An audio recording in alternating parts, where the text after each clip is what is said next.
Let me talk to you.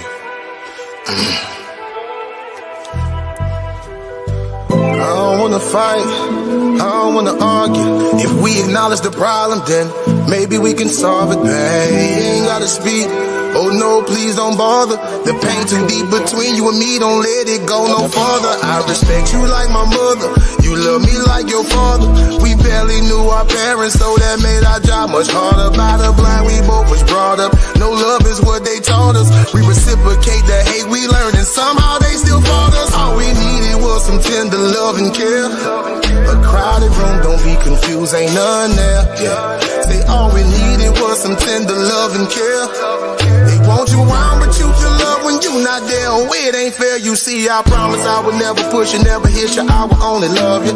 Promise that I got the tat and prove that there can never be another. Promise that I got your back and we would never let each other struggle. I honor that you got my back, cause you the brain and baby I'm the muscle, so I trust you. That's why I love you. You keep the devil beneath your feet, but God above you. Babe, that's why I trust you. That's why I love you. You keep the devil beneath your feet, but God above you. They call us the power couple. Shout out to others who left some things along the way, but not each other. Hey, my power couple, straight from the struggle. They lost some things along the way, but not each other. They call them. You can put the house in your name, I can put the lights in my name. You can put the gas in your name, put the layaway in my name. I can put the car in your name, put the cable in my name.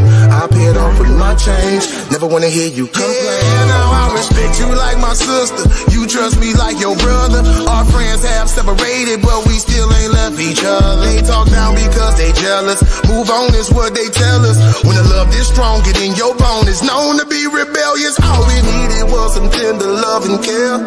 You call on family, for some ain't none there. Yeah. Say all we needed was some tender love and care. You got that love, it's best you keep it, cause it's real, it ain't fair. You see, I promise I would never push you, never hit you, never disrespect you. Promise that it's ever drama, I'm the one that's coming to protect you. Promise that I got your back, and if you ever feeling any pressure, I honor that you got my back, cause we unstoppable when we together, so I trust you.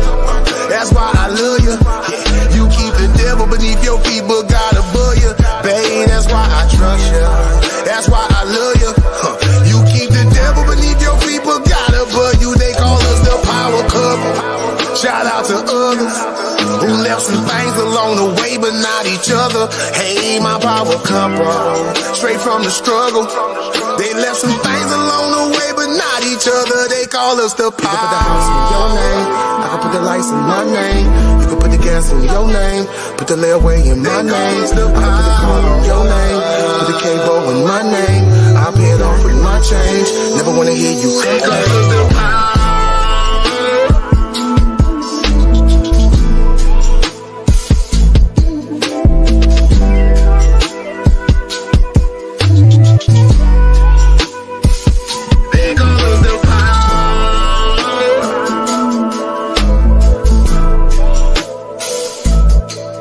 Family all around me.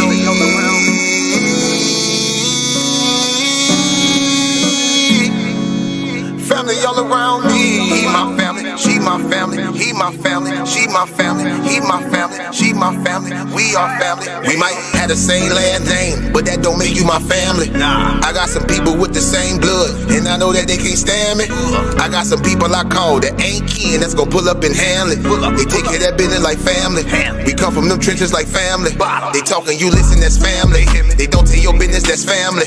They calling your phone, coming looking for you. They say that you missing, that's family. They don't need permission, that's family. When you hurt, they can feel it, that's family. Let them come while you're cheering, that's family. Let them come when you living, that's family. Family all around me.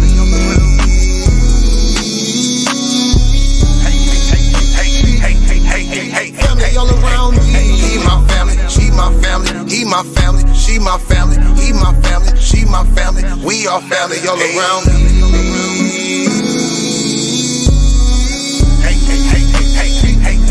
Hey, family all around me. He my family, she my family. He my family, she my family. He my family, she my family. We are family. Hey, ain't nobody fighting around here. Ain't nobody shooting around here. Everybody that's around here, family. All love, no hate, be clear. No shade, all love, be real. You love them, just know how it feel.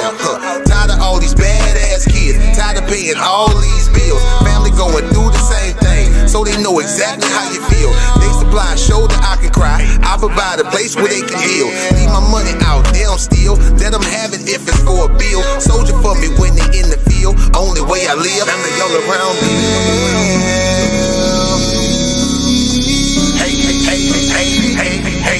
Family all around me.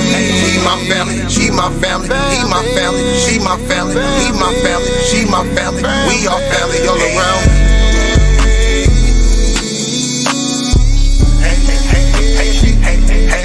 Family all around me. He my family, she my family, he my family, she my family, he my family, she my family. We all family. We might have the same last name, but that don't make you my family. I got some people with the same blood, and I know that they can't stand me. I got some people I call that ain't kin, that's gonna pull up and handle it. They take care of that business like family. We come from them trenches like family. Family all around me.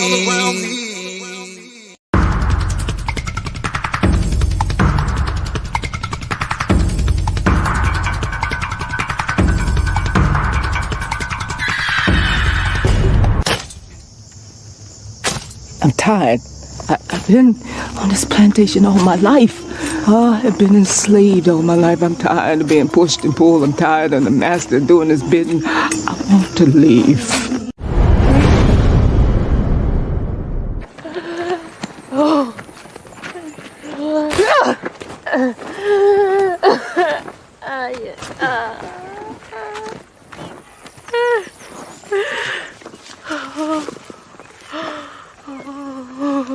You done this to yourself, Pats. You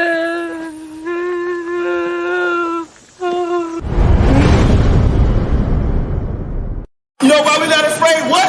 He's great and terrible. Terrible is destruction. Y'all think it come back in all peace?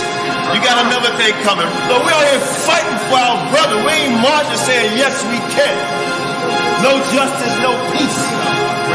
Go! Fight for your sons and your daughters. I'm not wrapped too tight. Got 400 years on my back. I'm angry dog. I'm black like that. Won't contact with you whites. And all the niggas I stand here with, they share my same sentiment. I'm fucked up tonight. Won't kill my brothers no more. Want all the smoke. Motherfucker popo. This is my battle cry.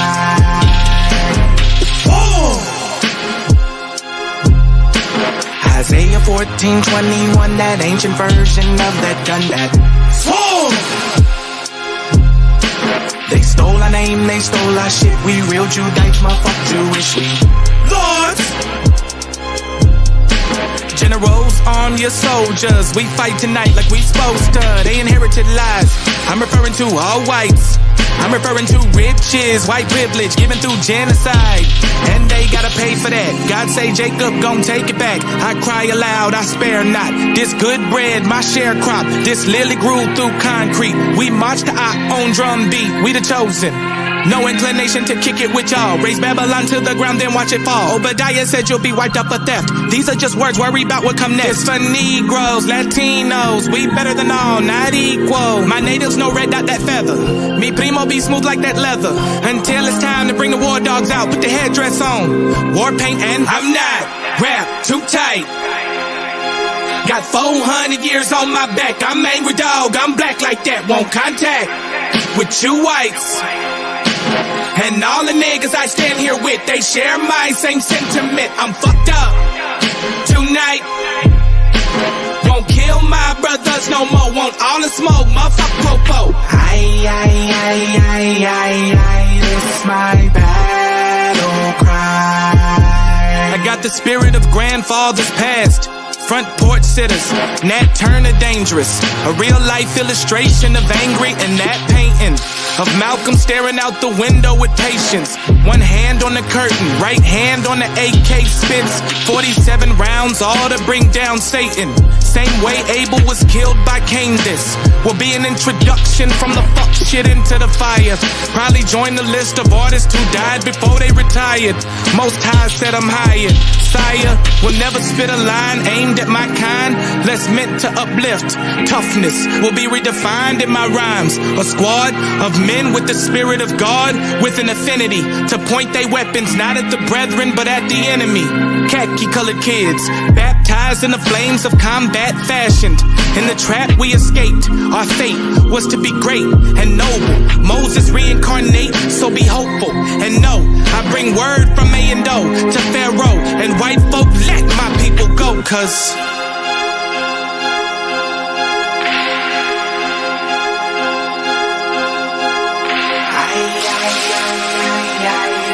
it's my battle cry.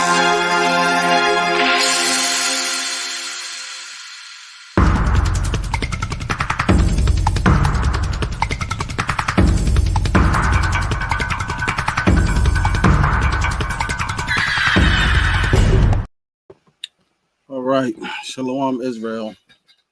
Shalom, shalom, shalom. Grace and peace. Most High bless everybody. Thank y'all for tuning in to F.O.P.E Civil War, for our people's edification. I know I haven't been live in a while, but I wanted to come live today, talk to the family. I know I supposed to be doing some classes. Me and King Judah gonna get to it. They still ain't changed my job shift to my earlier time, so I've been still a little bit busy, working a little late, and that's why I haven't got the chance to do a lot of stuff. And you know, Hanukkah just happened. Happy Hanukkah to everybody who celebrated the Feast of Dedication. And like I said, shalom to the whole F.O.P.E CUC family, to all the little viewers. Shalom to everybody in the chat. Big salute to everybody. King Judah, Obadiah, Eve, Oracle 007, Nehemiah Ra, Shalom Queen Naphtali, Professor Lovely Lady. Who else is in the building? Shalom Anthony, Monster Moshe. Big salute, big salute, big salute. Shalom. Most High bless everybody. Thank y'all for tuning in. I had a lot on my mind, some things I wanted to talk to y'all about. I'm not gonna be long, but I wanted to talk about the effects of a person's mental health, especially as a child. How can a young boy become lost and become a hater of black women and things like that? It's because of certain behaviors. And I'm not here to bash black women. I'm not even here to bash black men. I'm just here to talk about us having accountability. You know, our parents make choices in their life, and so do we, right? But we have to be a living example to our children. I just feel like with today's internet age and the way the thing's going, whole culture, gang culture, and many other cultures that produce generations behind me is to keep the black family to apart. And from the way that we raising our children and the children that's been raised, the generations are so messed up and so destroyed. It's crazy of things that go on. And you have people who raise their children as their friends and not their children. That's a problem. People having kids too young and they are kids raising kids. That's the problem. So there's a lot of things that's going on in the world, family, that needed to be corrected. The biggest disconnect between the so-called black family, the black man and the black woman.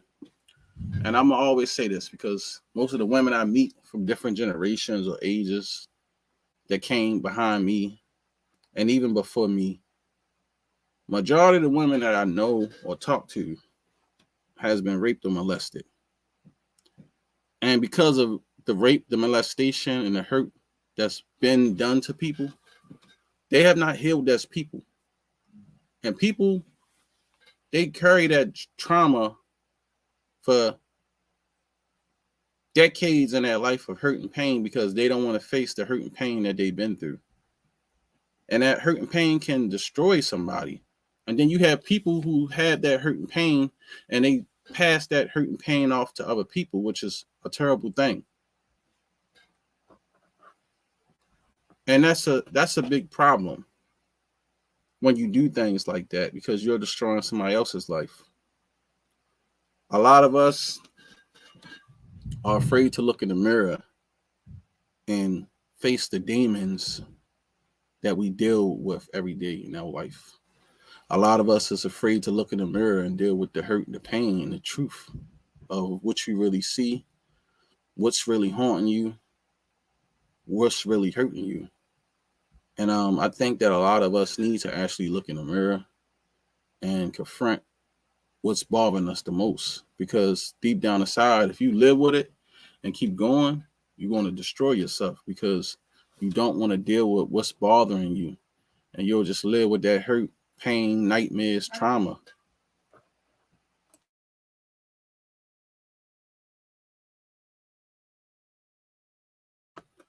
So that's something we got to deal with as a people. I talk to so many different people, so many different friends of mine, and they open up to me and just having general conversation, just loving people, man. And they'll just tell me their story. And I don't know why so many people just be comfortable with just having conversations with me. But I be understanding. I don't know. Maybe it's just a gift the Most High gave me to be able to sit down and listen to people and understand their pain. But I be understanding people hurt. I be understanding people pain. I understand the things that people went through. We all went through something in life. None of us are perfect people. We all have a battle that we have to deal with every day in our life, no matter what generation that you came in. We also have to start to respect and understand the older generation to the younger generation, because we're in a different age now where the internet is different, time is different, information is different, the way that kids is being taught is different, and we need to start preserving our children to raise them up in a different generation and protect them even more, especially our daughters, because we shouldn't live in a world where 90% of our black women been raped and molested and feel like they can't trust black men. And because of that, they go and dip and dab in the lifestyle of homosexuality and other things and all those different traumas. And then people will pass that hurt and trauma down to somebody else. And that's where all the confusion comes from. And everybody must take responsibility. But I want to show this video of this boy. I don't know his name. I don't know the backstory of it, but this broke my heart and made me sick to my stomach watching it. And the reason why, because I felt the young man pain. What we have to understand, family, is that boy's first love in his life always will be his mother, his mama, because it's nothing like mommy. You know what I'm saying? You get the nurturing feeling of a mother loving her son, and her being there and taking care of him. A man always want a woman like his mother. Why? Because the mother is the first teacher, helper of that boy. The father is there in the life to place balance, okay? And to teach the boy how to be a man at a certain age. That's why Tupac have a song, Dear Mama. That's why Boys and Men have a song called Mama, You Know I Love You. You know, Jacob, Israel, he was a mama's boy. He loved Rebecca. He listened to what his mother told him to do. But the disconnect today is how the children been raised from different generations and growing up in a thought culture, whole culture, where still to this day, young black males don't get respected and loved the way that they need to be. So I'm gonna play this video. I just want y'all to see this, and then I'm gonna explain why I'm saying what I'm saying.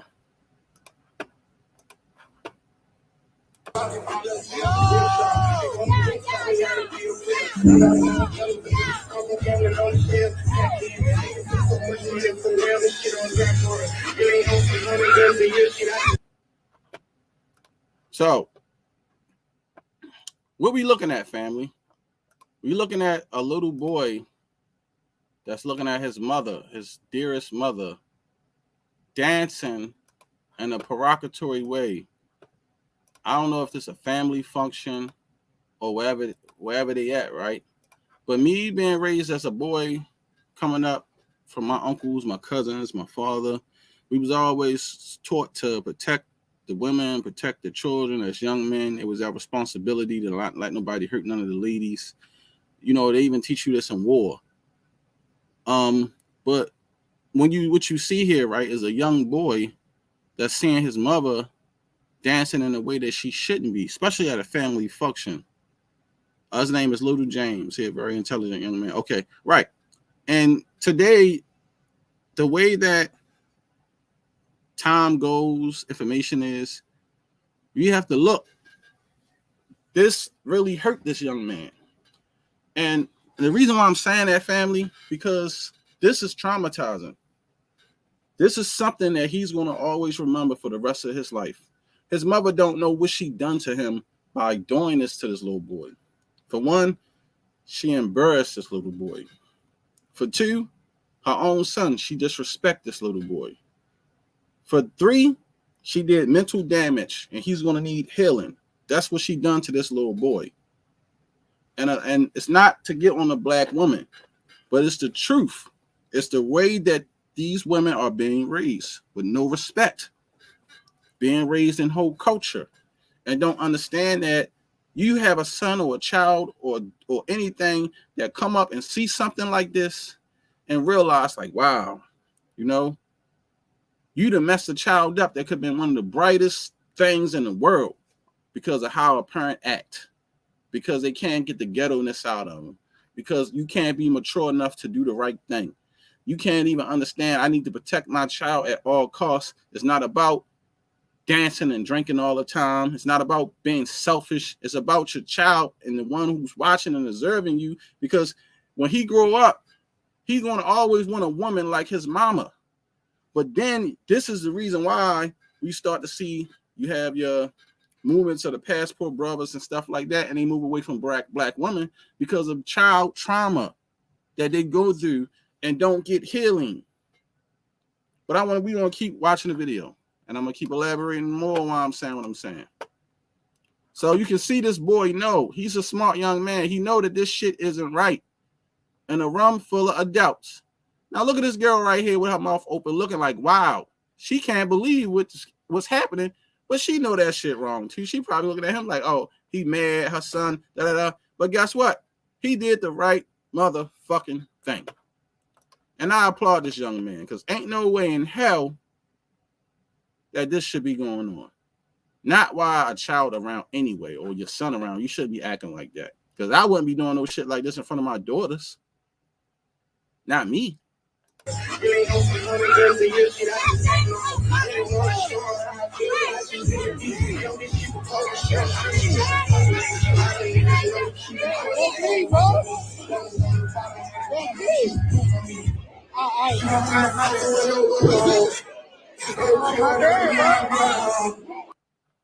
Now, what's embarrassing about this even more, family? This shit is on video. They live streaming. You know how the internet age is. Thousands of people could be watching. He is telling this little boy, that's me. Is this man father? Hell no. This some nigga that's grinding on his mother. And we have to understand this too, right? A lot of child trauma happens when parents break apart and children don't get over the separation of the parents. So this little boy looking like, this guy ain't my father or my mama like this, disrespecting my mama in front of me. And I'm pretty sure his father probably told him, I don't care what happened, boy, always protect your mama. That could have been before. I don't know if his father passed away. He could be locked up or any matter. A boy, men or fathers tell their sons that. Don't disrespect your mother. Take care of your mother. Make sure you protect her no matter what, because something might happen to daddy. I might not be around. You got to be the man of the house. So obviously this boy being raised right, or somebody told him something that he knew this shit wasn't right. And this is at a family function. And a child, this is where a child disciplining the parents. This is some of the most hurtful thing and the traumatizing thing that this young boy will always remember for his whole life. And not only that, they made it even worse because now this shit is being circulated all over the world. So on World Star Hip Hop. One big embarrassment. It's videos of children going viral from years ago. They were talking about, oh, you remember the fat kid that was on what's that damn cartoon? Boondocks, that they stole a car and he was like, we smoke with cigarettes. Them children, they still famous today and people never forget them. And they go back and say, yeah, remember such and such. This video, all this little boy will remember for the rest of his life, even from when he get to high school. Somebody gonna remember him like, yeah, I remember your mother throwing that. She looked good too. Da, da, da.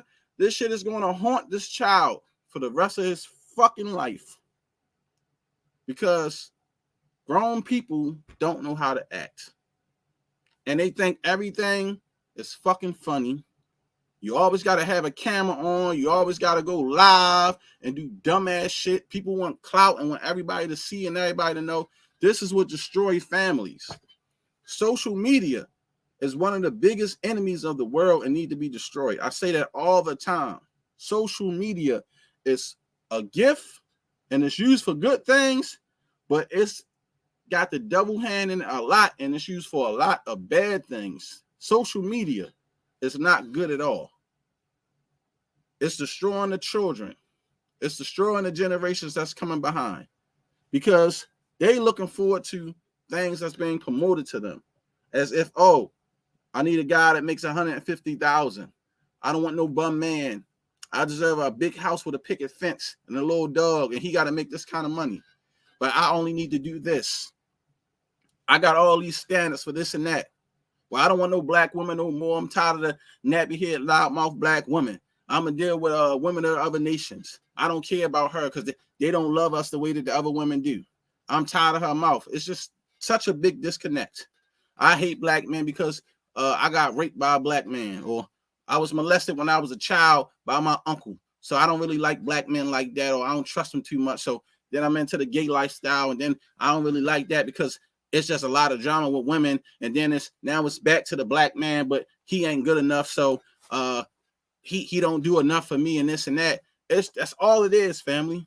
Nothing but dysfunction. And it's destroying our community. It's destroying families. It's destroying relationships with a man and a woman being married, living together, loving each other for a long term.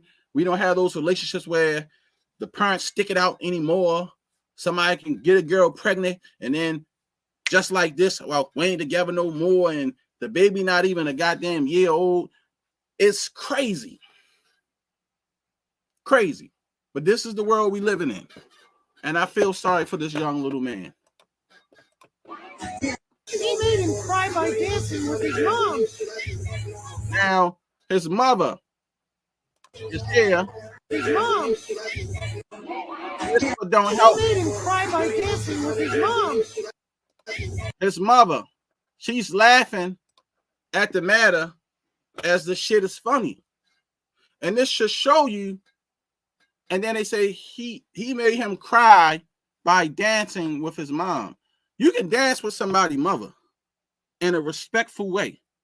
But dancing like this in a provocatory way, as if they doing sexual intimacy. First of all, a young boy should not want to see his mother doing any kind of sexual acts or intimacy with any man, not even his own father. That's an abomination in itself. And same for a little girl. But the behavior is the problem. And then the laughter of the shit as if it's okay shows that she's not right in her mind. Because as a mother, she should be saying, oh, baby, I'm sorry. Mama shouldn't have did that. I don't know what I was thinking. I was wrong. I apologize. I didn't mean to embarrass you like that. But no, she laughs at the shit as if this kind of shit is right. And it's not. Somebody has to say something. It's not. Because what you just did was you mentally destroyed your son in many different ways. He's going to have some type of mental health issues growing up now. Just because you embarrass him like this. No matter how smart he is or anything, he's going to look at his mother differently because you did not care enough to understand how this can affect a child's mind. No matter what, he's a child. He don't understand. He never even probably had a girlfriend. He don't understand heartbreak or being with a woman. Imagine the trauma he's going to deal with years later in his life. Just imagine. Y'all know why this little boy feels so weak? He felt like in his mind, he tried to protect his mother. And what she do? She laughing at the matter as if it's funny. Love his mama saying, nigga, get out my mama. Don't disrespect my mama like that. She laughs at the shit. And now he feel weak as a man, as a little boy, with all his strength, all his might, all his soul, trying to be a protector to a grown-ass man doing this to his mother, and he can't do nothing about it.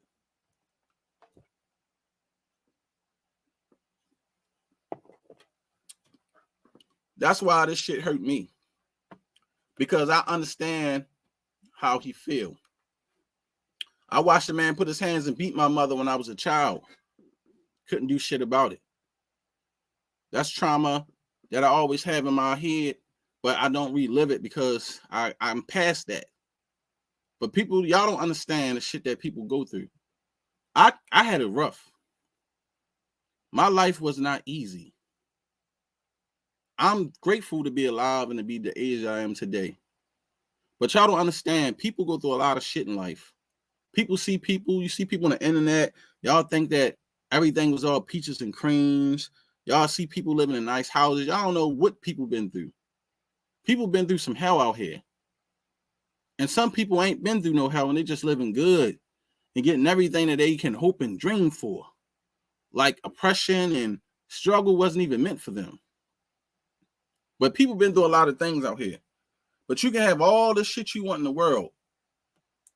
All the gifts, all the cars, all the money, all the women. But if you got terrible mental health and you ain't got healing, it's all in void because it's going to destroy you.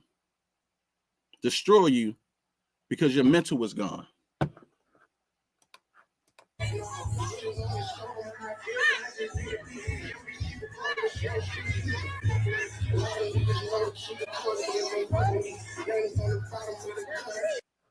Now they pointing at him, grown ass people laughing, women, and this is the worstest part about it. They think the shit funny, and it's not funny.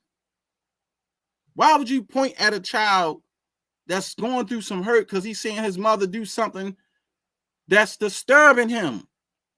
Grown ass people, as if this shit is a joke, but it's not.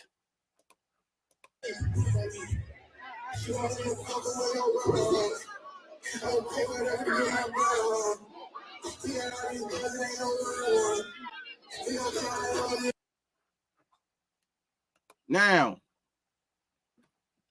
the little boy crying, y'all. Now, this is why it hurts so much more, because his mother should be consoling him. But what's so fucked up about it is, if this was a little girl, everybody be like, oh, don't do that. They be trying to hit the person. Or if it was the father, they be trying to hit the father. You made her cry. But you know, this is why a lot of black men grow up hating black women. They grow up with a lot of anger and animosity in their heart because of shit like this. And this is why I always say, family, one thing that I hate about what goes on in black culture, that I always feel like us as black men, we don't get respected. We don't. We do not get respected on many levels as children to even adults. We fucking hate it. And this is going to cause a problem for this young man. It's wrong because it ain't okay for you to cry. When I was young, it was nigga toughen up, punch you in the chest, be a man. No more of that shit. We have to teach our young boys it's okay to cry. Let it out, little Johnny. Let it out, Ben, because they're going to grow up with that anger, and they're the ones growing up killing people because they feel of fucking anger and hate because they can't let it out because they got so much trauma because we raising the boys wrong.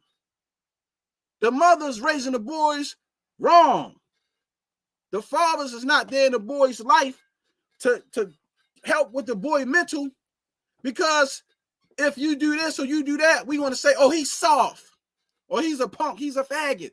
Excuse my language, YouTube. Not to disrespect any other community. I'm just expressing myself in an educational way.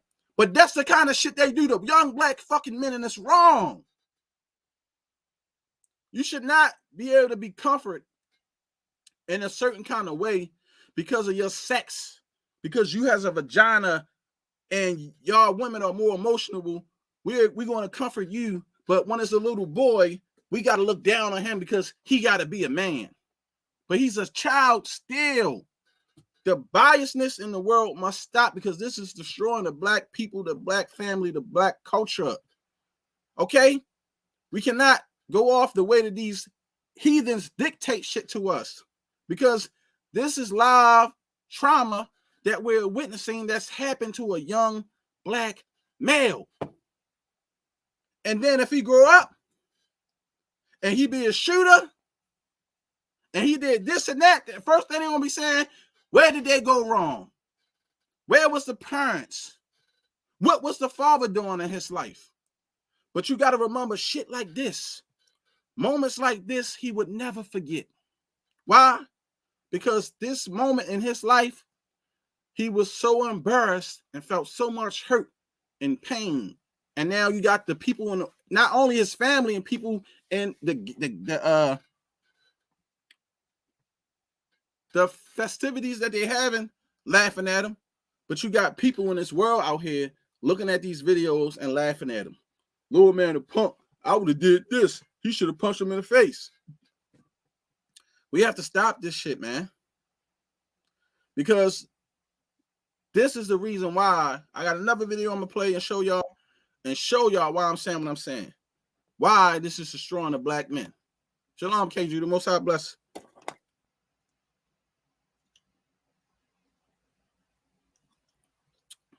You there?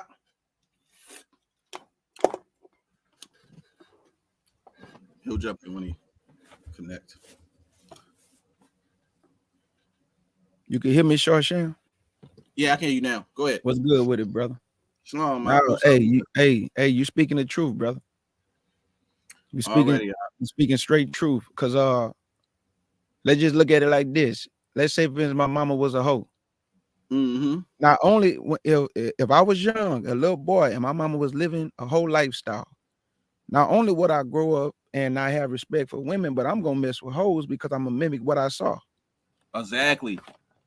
Because a boy's mother is his first love, and how he would look at a woman and how she present themselves, and how would you want a wife to be, and how your mother is, because she's a nurturer. She gives you love. When a boy wants his mom, he wants his mom. Yeah, you want your daddy sometimes, but sometimes your father can't give you that feminine energy that you need from a woman, even as a child. All right, daddy, but come here. I need love from my mother right now. You see what I'm saying? Right. And men understand that because that's just how it is. Because a lot of black men are mama boys. But you can see that this destroyed that young man. This took a part of him there because he's hurt and he's not even getting comfort from his mother. The person that he's trying to protect, that's what make it even worse. But go ahead. I think she told him that it's not that serious, and it is serious. When your son is in tears comfort. right there, it's serious. Right, because that's not comfort. Telling somebody it's not that serious is not comfort. That's you trying to do damage control because you knew you did some shit you wasn't supposed to do. But that's the line where they use the adult card. I'm the grown up, you the child. You see what I'm saying? No, wrong is fucking wrong. Wrong is wrong. But go ahead. And then you got old buddy, he holding the camera while he recording her twerking. Well, dancing on him, but I call that twerking because if he wasn't dancing, because before he got behind her, she was twerking. Exactly. She was twerking before he walked up on her. So when her son, because see, this little boy, I don't know if y'all know little James, but this little boy is very intelligent. This little boy got the soul of an old man. So he didn't went viral a bunch of times. His mother know that. So you don't know how people gonna tease. Oh man, we seen your mama twerking. You don't know what that's gonna do to him. Exactly. And that's why I say the thing about is the danger of the internet and all these dumbass women getting OnlyFans. You feel me? And haven't got children They got OnlyFans pages. What you gonna do when your child in high school? And they got all these videos of you circulating on internet, you doing all types of things with objects in the videos and things like that. Don't you know that that's going to affect your child mental health when he get to school and niggas like, yeah, man, I'm looking at your mother right now, right on my phone. You feel me? They going on these different websites and people don't understand the shit that they doing is very dangerous.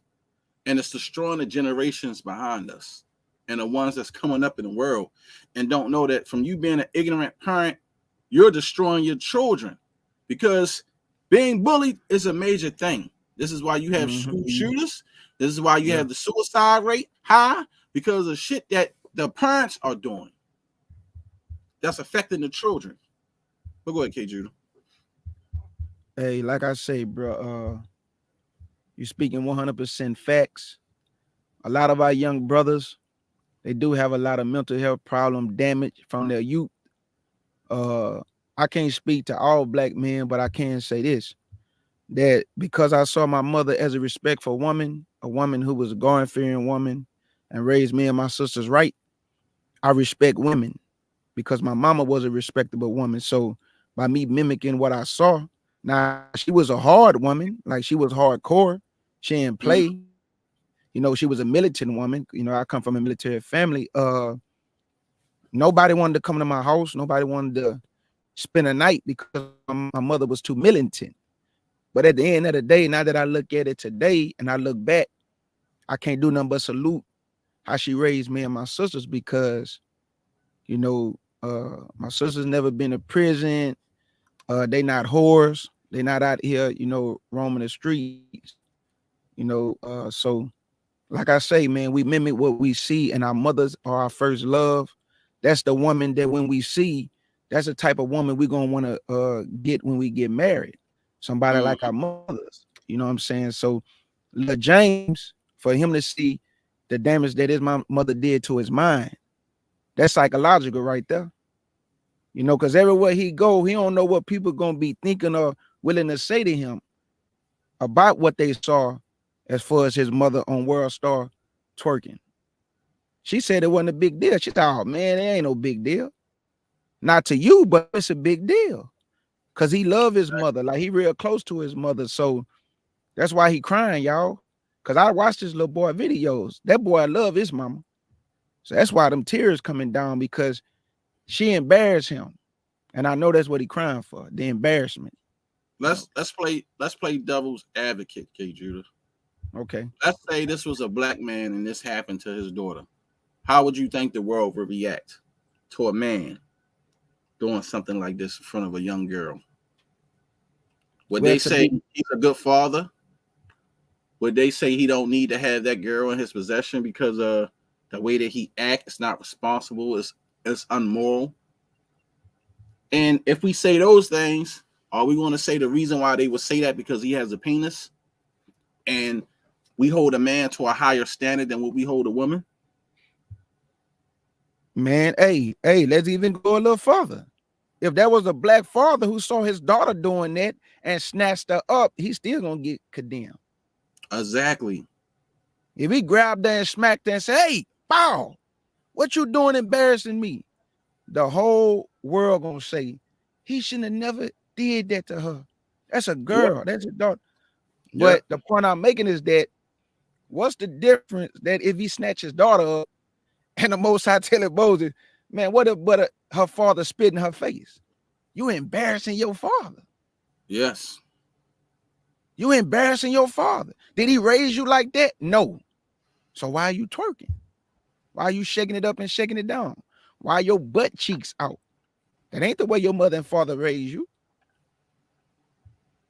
So I think the father would get more of the community coming at him in a hostile way, but Lil James' mother, she's not going to get the same heat as if there was a father and his daughter situation. But because it's a woman and her son situation, they're going to say, man, all she was doing was dancing. They're going to make excuses for her. Right. They're going to make excuses for this one. I'm just being real. They're going to make excuses for her and say it wasn't that big of a deal.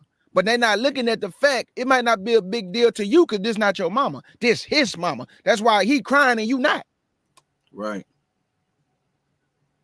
And not only that, it's going to affect him mentally years to come. He got to live with that, because this is just like, I'm not going to compare it as the same, but just like a girl that gets molested or raped and they have to deal with that, this always going to be in this little boy's mind, and he'll have flashes of this because he's going to look at it like it was a time in his life where he felt like he couldn't protect his mother and it made him weak and it embarrassed him. You know what I'm saying? And it's going to affect him long term mentally. You know what I'm saying? Like that's what it's going to do to him, because mental health is really the biggest killer of a lot of people, man. Like, you don't have to do something to somebody physically to mess up their mental. You see what I'm saying? Embarrassment can kill somebody mental, because like I said, this is why you got the school shooters. Well, they was picking on him in the neighborhood and nobody really liked him, and you know what I'm saying, K Judah? But you got to think about it. What made him turn on that switch to become the way that he became? Ain't nobody rape him or molest him or nothing like that. It's people messing with his mental. Yeah, I was just about to say that a lot of it just be childhood trauma, and maybe once when his mama saw him and maybe realized after the fact, I'm pretty sure she probably thinking like, damn, you know what I'm saying? I wish I can like turn that back. You know, I ain't mean to embarrass my son and, you know, have him in this situation, you know, where he's crying and, you know, I hurt him. So, you know, when you love your mother hard, like Lil James, and it's a young boy, and you know, it just broke him down, man. And it's sad to see that it brought him to tears like that. But, you know, I just hope that, you know, he don't get bullied and picked on, and, you know, people using this as an anchor to, you know, tease him and things like that. So I just hope it don't mess with his mental to where it just shifts him from being the good little kid that he is. He's a good little kid, to being something opposite of, you know, that good little kid that we didn't seen on these viral videos, and he become hostile, he become angry. You know, you just don't want that to happen to the young brother. So I hope he get through this though. Okay, so Oracle asked him what happened in the end. Does she ever apologizes to the boy? Does she ever apologize? Are you asking, do she need to, or are you asking, did she? Oh, no, she need to apologize to her son.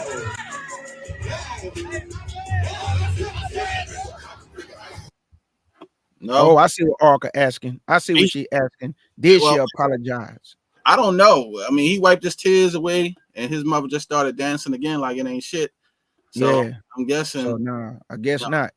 Maybe behind closed doors when the you know, as days went on, but she didn't do it right there. Now she told him, if you go back, she said it's not that big of a deal. That's basically what she said. She said it's not that serious. But I don't understand, why would you make a statement like that on the camera in front of him? Why he crying? Well, your arm should have went around him and consoled him. Exactly. Yeah, you know. And you know what?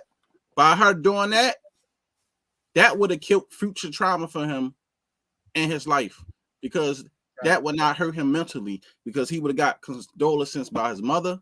She would have sympathized him. She should have apologized, kissed him, and loved him. And he would have felt like, I did right and my mother loved me. You see what I'm saying? But she didn't do none of that. Nope. She didn't do none of that. So now he got to walk around with this pain, and it's in his mind like, I can't protect my mother. And if I do, or something happened, she gonna say, laugh and dance and say it ain't that serious. So when is it serious then? Right. And that brings me to this video, family, and the reason why, to show y'all that I'm not biased, but I want to show y'all why.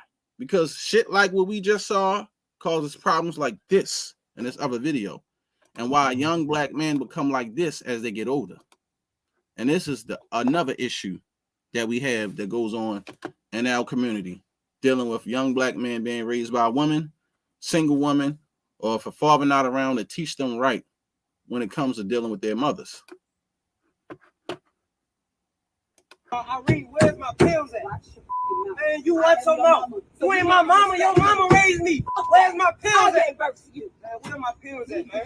You the only one stealing from me, dog. Now, you see how this man, this grown-ass man, talking to his mother. Not only that, he talking to his mother, he called her by her name, Irene. He ain't say mama. You see what I'm saying, now? This is her child she gave birth. And then he told his own mother, you ain't raised me. Your mama raised me. How disrespectful to say that to your mother, even though if she on drugs or not. This is why black men grow up like that, disrespecting their mothers and don't have no respect for them because of the shit that they do, how they act. And she can't control that boy. He needed to be with his father. You see what I'm saying? Right. But now look at the outcome of how a young man come up from trauma, mental health, or a parent not being there, disrespectful, and destroying of the generations. This is what you get. But you know what? To look at the other side of that coin, his mother did not raise him, right? Right. But we don't know the type of trauma that his mother went through and her parents to where her mother had to raise him, because we don't know what happened with his mother and the father and what kind of damage they may have caused her to be on them drugs. So I feel his pain, but I don't know what his mother been through. So the way I would look at this situation is that this young brother right here is in pain. Not only is his mother stealing from him, but look at she's on drugs, right? Which is on drugs. But see, K. Judah, this is what I was saying before, right? Oh, this is what I was saying before, right? About how people have demons or don't face their demons, or people, something happened to them. They was raped, molested, or they a drug dealer, and not a drug dealer, a junkie. And they introduce people to these lifestyles that destroy their lifestyles, because everybody ain't going to go shoot some heroin or do some pills. Somebody introduce you to that shit. Ain't no, hey, like a person that's a junkie just ain't wake up and decided to shoot dope today or snort coke today. Somebody they knew told them, you in some pain, something going on here, just take a hit of this, it's going to make it go all the way. Nobody just going through stress and just going to say, hey, I'm going to do a line of cocaine. You see what I'm saying? It's people that introduce people to lifestyles and past issues that they have down to other people and cause people to have them in their life. Majority of the people who have HIV or was given HIV, give it to somebody else. Usually it's the person who got it from a person died before the person that gave it to him. Just like the person that be on drugs, they usually be the person that's hooked on drugs by the person who got them hooked on drugs, and then the person who got them hooked on drugs be the person to get the hell off of the shit. And ain't that's crazy the way the world works? Yeah, it is, brother.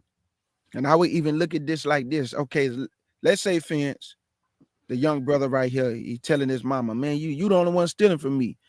And then he told her, man, I'm raised by your mama. You know what I'm saying? You ain't even raised me. So I'm going to use myself as an example. Okay, my mother was a great mother, good mother.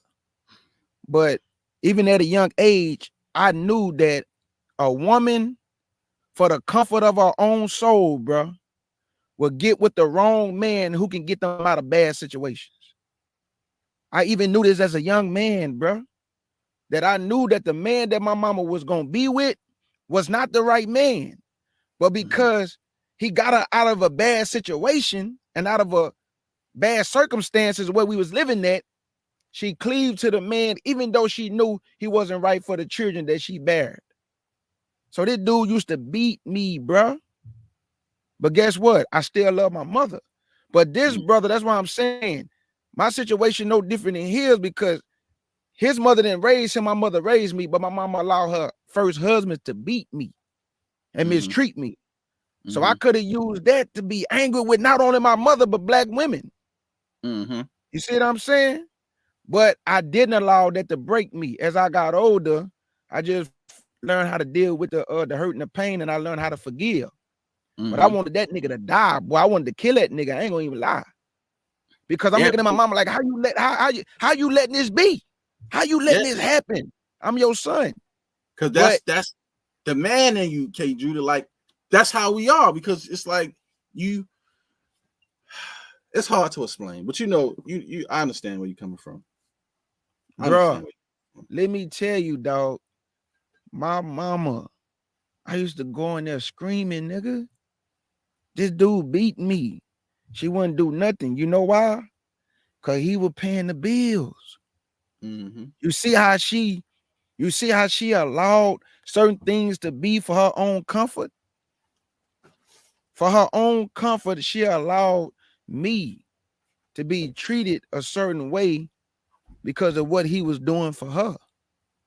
And now I had to deal with the trauma and the pain and had to go to anger management class. Certain things she allowed, but that didn't cause me to hate her though. So everybody's situation is different.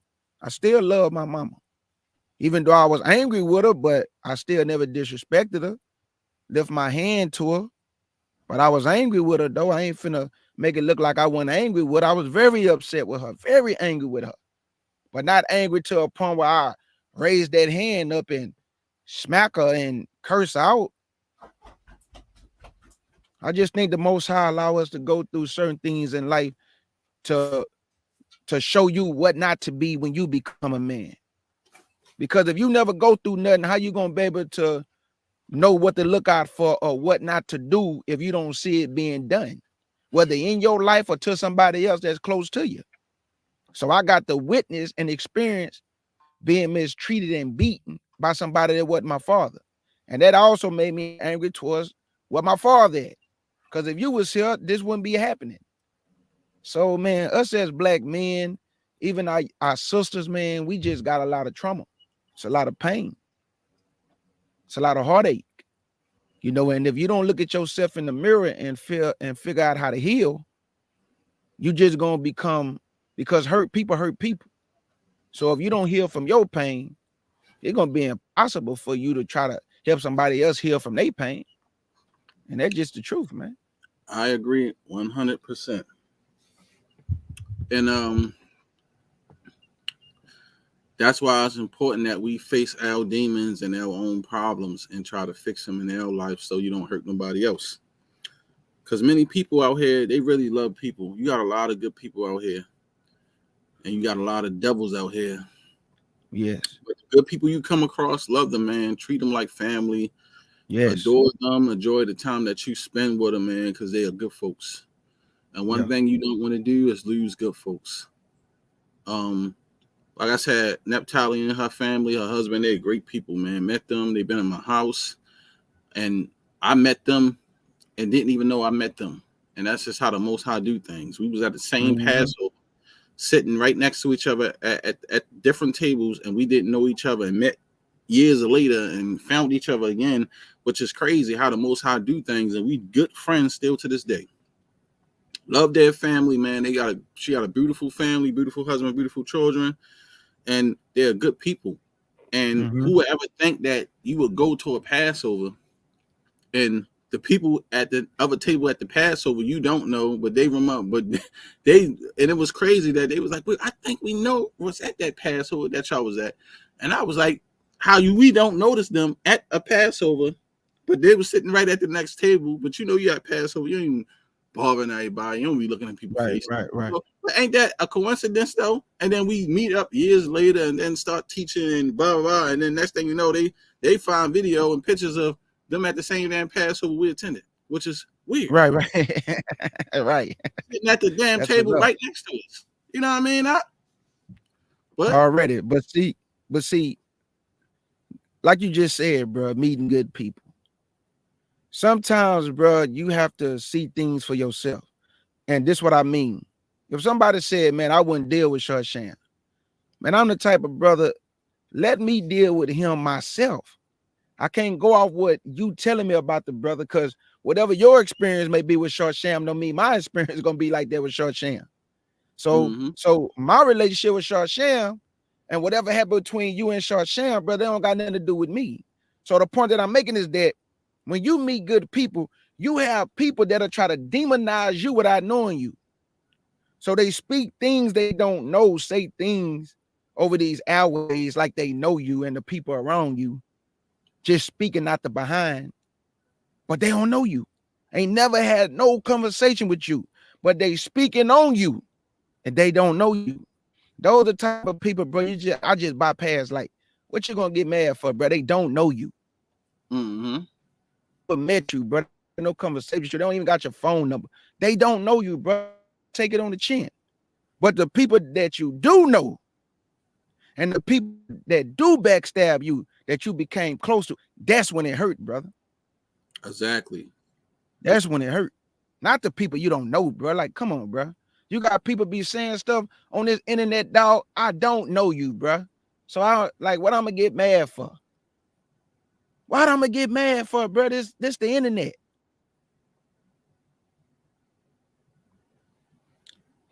Yeah, you know, like I said, that's how it is, man. We live in a cruel world today. Yeah. But things go on where, you know, it's the people, like, I'm going to say this.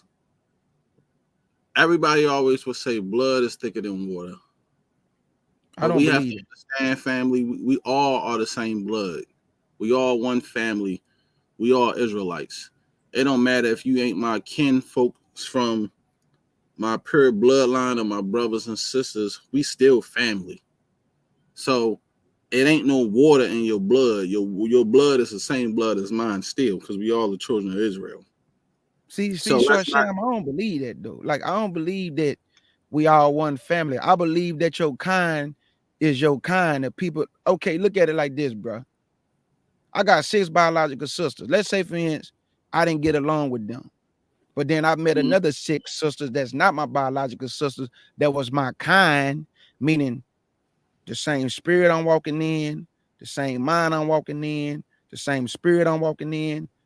That's my kind. So I gravitate to my kind. I don't want to be around negative people. That's not my kind. I don't want to be around people walking the fruits of darkness. That's not my kind. I want to be around my kind. So when we say about the blood, the Bible told us not all Israel is Israel. So that means blood is not thicker than water then. I gotta gravitate to my kind, that the Most High would say, hey, this is my people right here.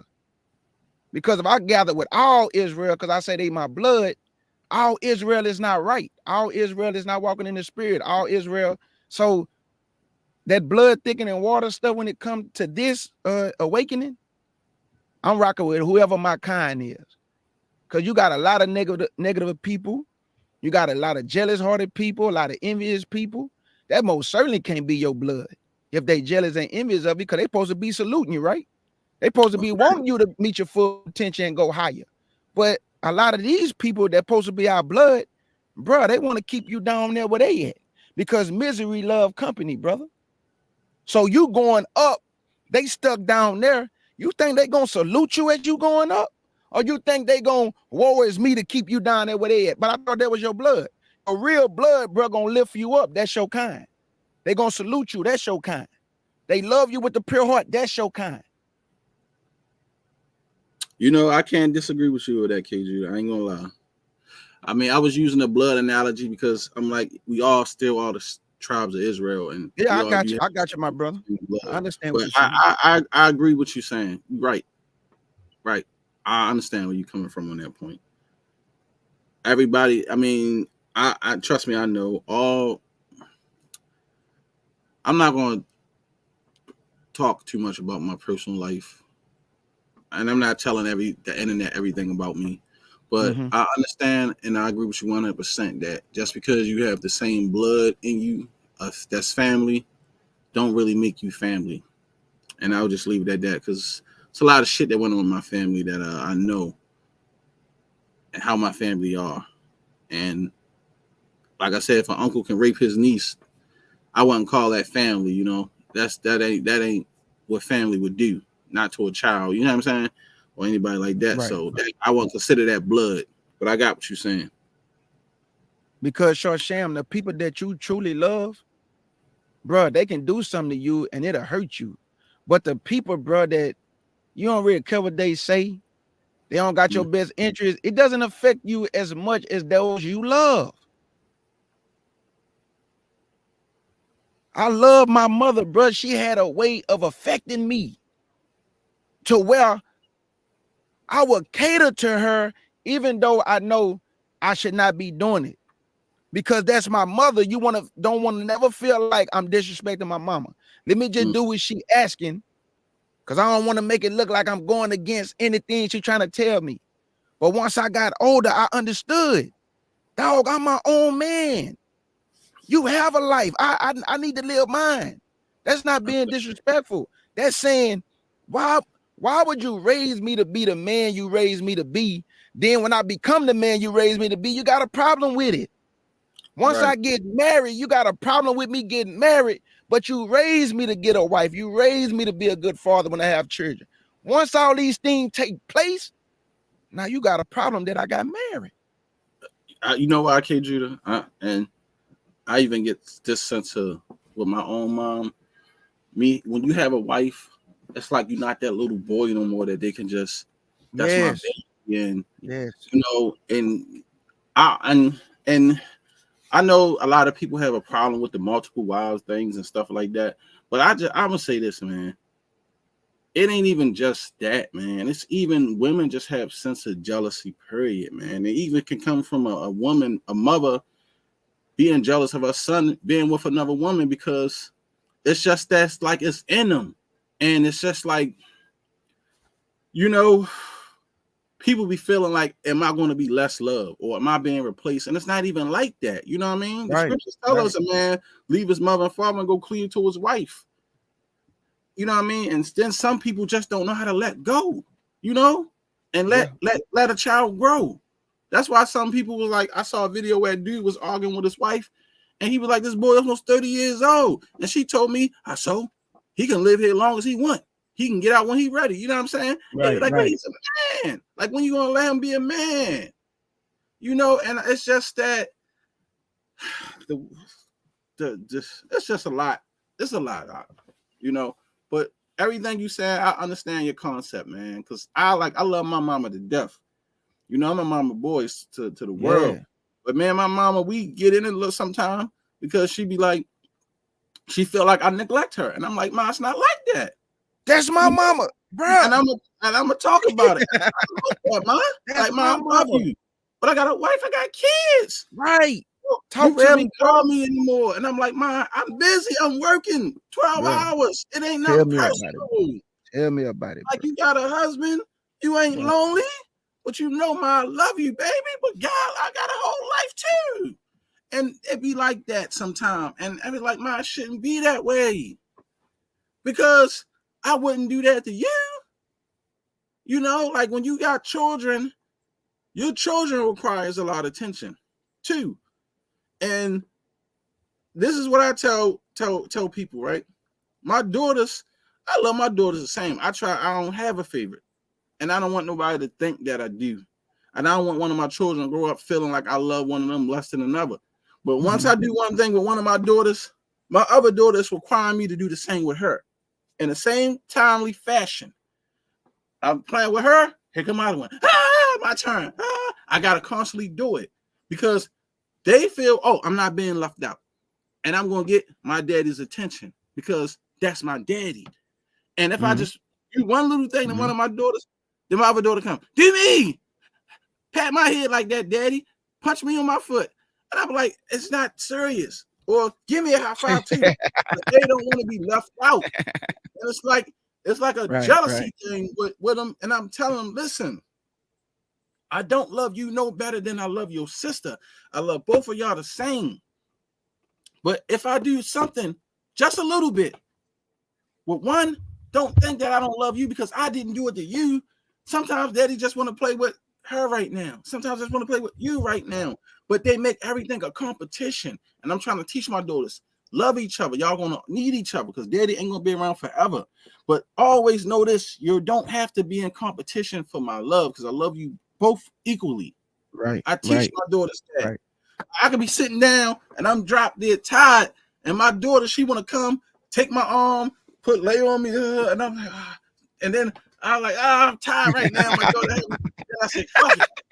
And I just hold her, daddy love you. Here come my other daughter. She got to move over. Let me in. I want daddy out. I'm like, oh my God, I just worked 16 hours. That's the shit that a man has to go through. That's what you call being a father. But guess what? I deal with it. Yeah.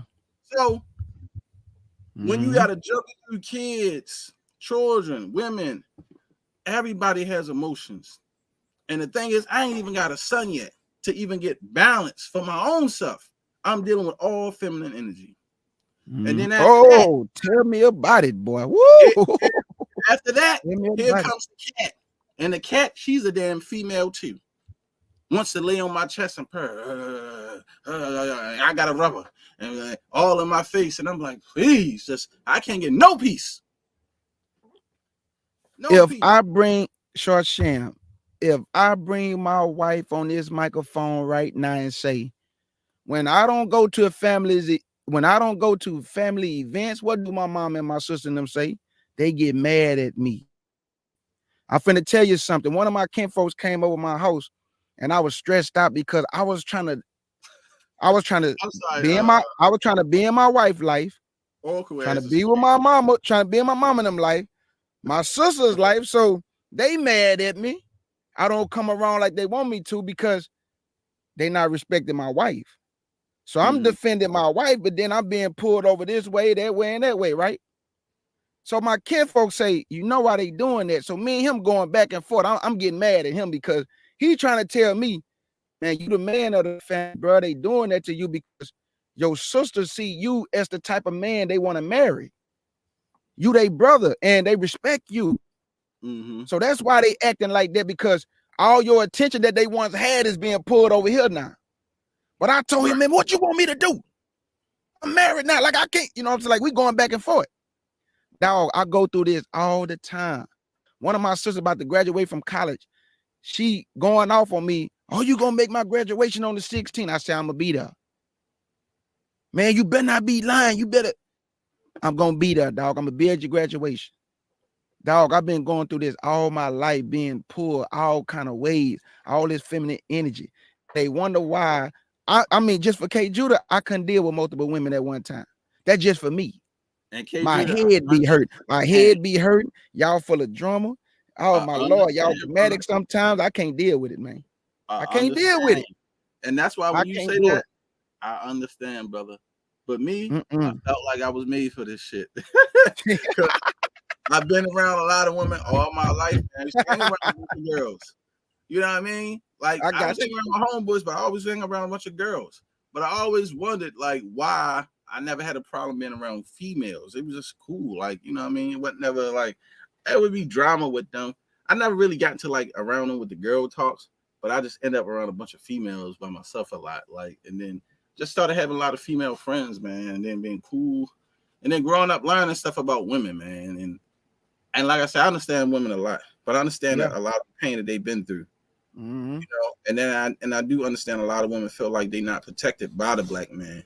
And I can understand that, but I feel like it's fault on both sides. You know, both sides. Just can't throw the black man under the bus, because it ain't all the black man. It's a lot of these black women doing a lot of crazy shit too. You know, it's just, my thing is, how do we fix it? For the next generations that's coming up, because my daughters, I got to protect them from being raped, molested, and things like that happening to them, because I want them to marry some young men that didn't have no problems, and hopefully that can prosper the next generation of our people coming up in the world, where they can have a long-term marriage until they die, not, well, we just had a baby but it ain't work out, so now we're going our separate ways. All this kind of crazy shit that's been going on. And she wrote, and you have no idea what it's like to be a man. The same way you just say we have no idea what it's like to be a woman, the black woman have no idea what it's like to be a man. When you got to provide for your family, you got to give everybody attention in the house, got to make sure all the bills paid, and you got to protect the family. Man, come on, man. A man get pulled all type of different ways in this world. And then once we step out the door, we got a target on our back. Just to, you know, and praying that we can make it back home, you know, just to see our family again. So I agree with you. I don't know what it's like to be a woman, but I've been around women from the time I was born to this day right here, 42 years old, 6 sisters and a mother. So I got game from my mother. I watched my mother. I watched my sisters. I seen how, you know, women mood switch, and I knew the time of the month. I know when to fall back. I know when to get out their room. I know when to leave them alone. I know when to talk, when to be quiet. I learned all this. I know women is emotional, so you know I didn't argue with my sister and them. I didn't, you know, flare up the conversation to where the tears start rolling out their eyes, because men, masculine energy has a way of saying things a certain way that can break a woman's spirit. I knew all this. So I don't know what it's like to be a woman. You are correct. But y'all don't know what it's like to be in our shoes either. All right, I'm gonna let this video finish playing K Judah, and then I'm gonna talk about something that happened. I just want everybody to finish seeing this. So like you coming over. Yo, but always stealing. Why you stealing? Why am I stealing? You the only person going in my stash. Where my money and my pills, bro? First you doing crack, now you doing milk, now you doing pills. Where my f***ing shit at? Where's my shit at? And you gonna be just like the fucking crackhead. I'm not a crackhead. And you is the crackhead. Where my shit at? Where my shit at? I don't give a f*** what you had. So you use a pill for a headache? You know that shit ain't for no headache.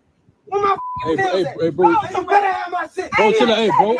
Hey, bro. Hey, that's your mom, bro. Shut up, man. Don't tell him shit. Don't tell him because it's f***ing days. Where my shit at? Workers, what the fuck is you, boy? Where my shit at? Hey, you tripping on a few? You tripping on pills, bro? Bro, you tripping on a few pills? Okay. Yeah. So that's all I wanted to show, family. That what we just witnessed there, you know, was a man going at his own mom like that over some drugs.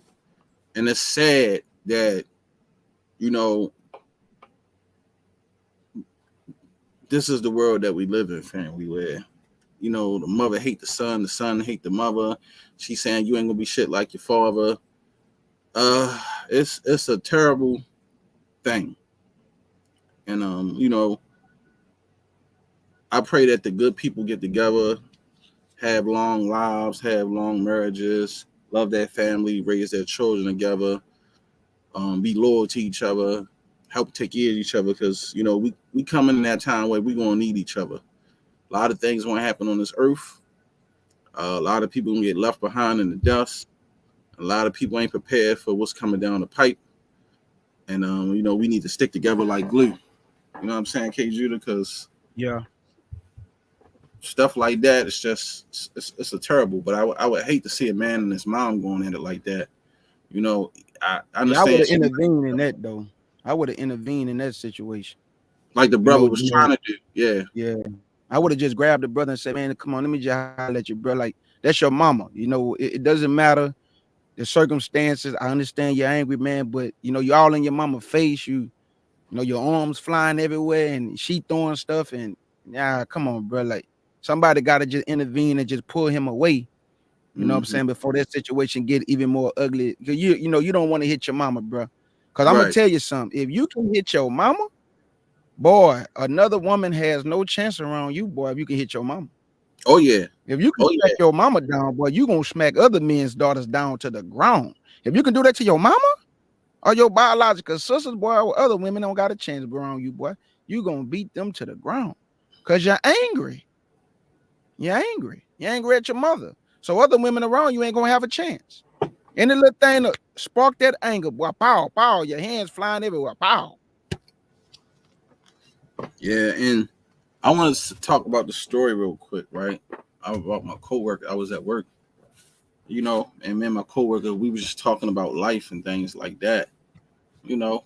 And I was telling her I was doing great, how, you know, the Lord been blessing me, you know, furthering me in my journey and my, you know, my job and stuff like that. And she's a nice young lady, you know. She just turned 30 years old. You know, she was telling me she just had a daughter. And, you know, we were speaking and she was talking about, you know, mistakes she had made in her life and stuff like that. And she was just telling me how, like, you know, she was like, I'm a single mother. I'm trying to go to school to be a nurse. And I'm like, you a single mother? How? You say you just had a baby? And she was like, yeah. You know, me and my child's father, we not together no more. My daughter about to be 1. And I was shaking my head. And I was like, what? Why? I was like, that don't make sense. Like, y'all was together, y'all just had a baby, and y'all not together. And I was like, why is this always happening, especially with black people?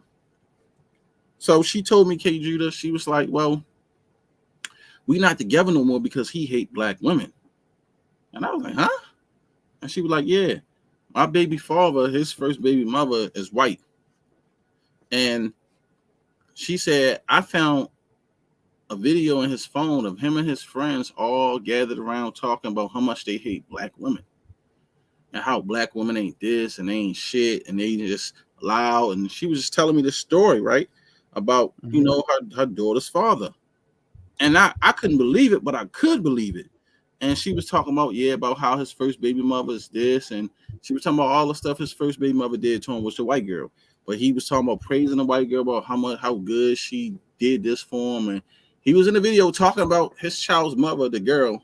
I don't know her name. She just like a co-worker of mine working another department that I be seeing when I go by doing my work. And she always like to, for some reason, I don't know why people like talking to me. But she was telling me this, man. She was talking about like, and I can like, she was really pouring her heart out because I could see like the devastation in her mind. And she was saying that it really broke her seeing him, you know, talk bad about her like that to his friends and how she wasn't shit and how his first baby mother, the white girl, was better and this and that and how much he loved her. And then she was telling me when she confronted him about it, like it was like got real ugly. They got to fight, and she was like, I had to get away from him. And then he forced me out the house that we was building and doing everything together with, and pretty much put her out the house, kicked her out. And you know, with him and his homeboys talking about white girls only, white women only, ain't none of these black nappy head bees and all this other stuff that he got his daughter with her, and moved the white woman into the house and put her out, bro. And I you know, I was talking to her and I was like, you know, despite all that, I want you to know all black men not like that. Right. And I don't want you to be a person that grow up. Well, I ain't gonna say grow up because you 30 years old, but you know, come up with animosity towards black men as if all black men like that. I said it's not true. I said you got some guys out here that just do things that's inappropriate. Say things like, I said one thing about me, I could never be a traitor to my own race. And she was like, right.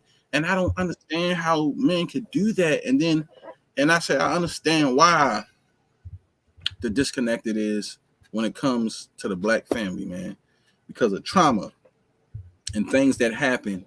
And we constantly pass it on to each other. And now she got some trauma that she's going to deal with because of what he said about her and to her friends, and got a black daughter, and knowing one day when she grow up, I'm pretty sure she won't let her daughter know really what kind of man her father is.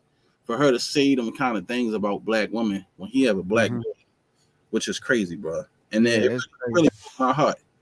And I was like, man, I don't know if the Most High was just always bringing this kind of stuff to me because, you know, if he's trying to send me messages or he just want me to have more understanding on a lot of things.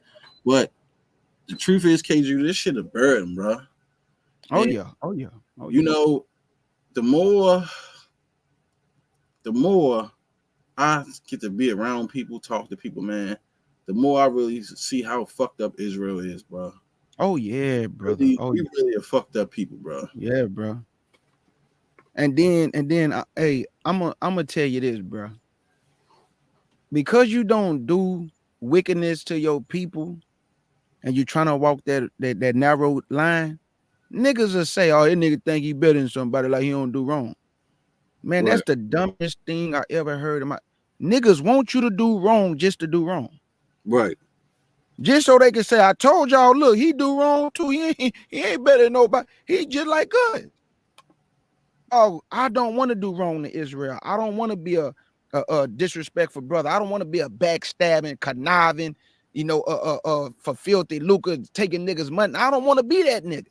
I want to be a good brother. So because I want to be a good brother, what they got to do with me thinking I'm perfect? Like, niggas just dumb, bro. I'm serious. And then, like you were just saying, let's look at this from the other side. The brothers who on these platforms, let me ask you this, brother. You see a lot of brothers, they got platforms, majority of their platform, they just talk about the black woman all day. I mean, just all day, brother. Black woman this, black woman that. Do you think these type of men who have these platforms are angry with black women because they don't get attention from them or something?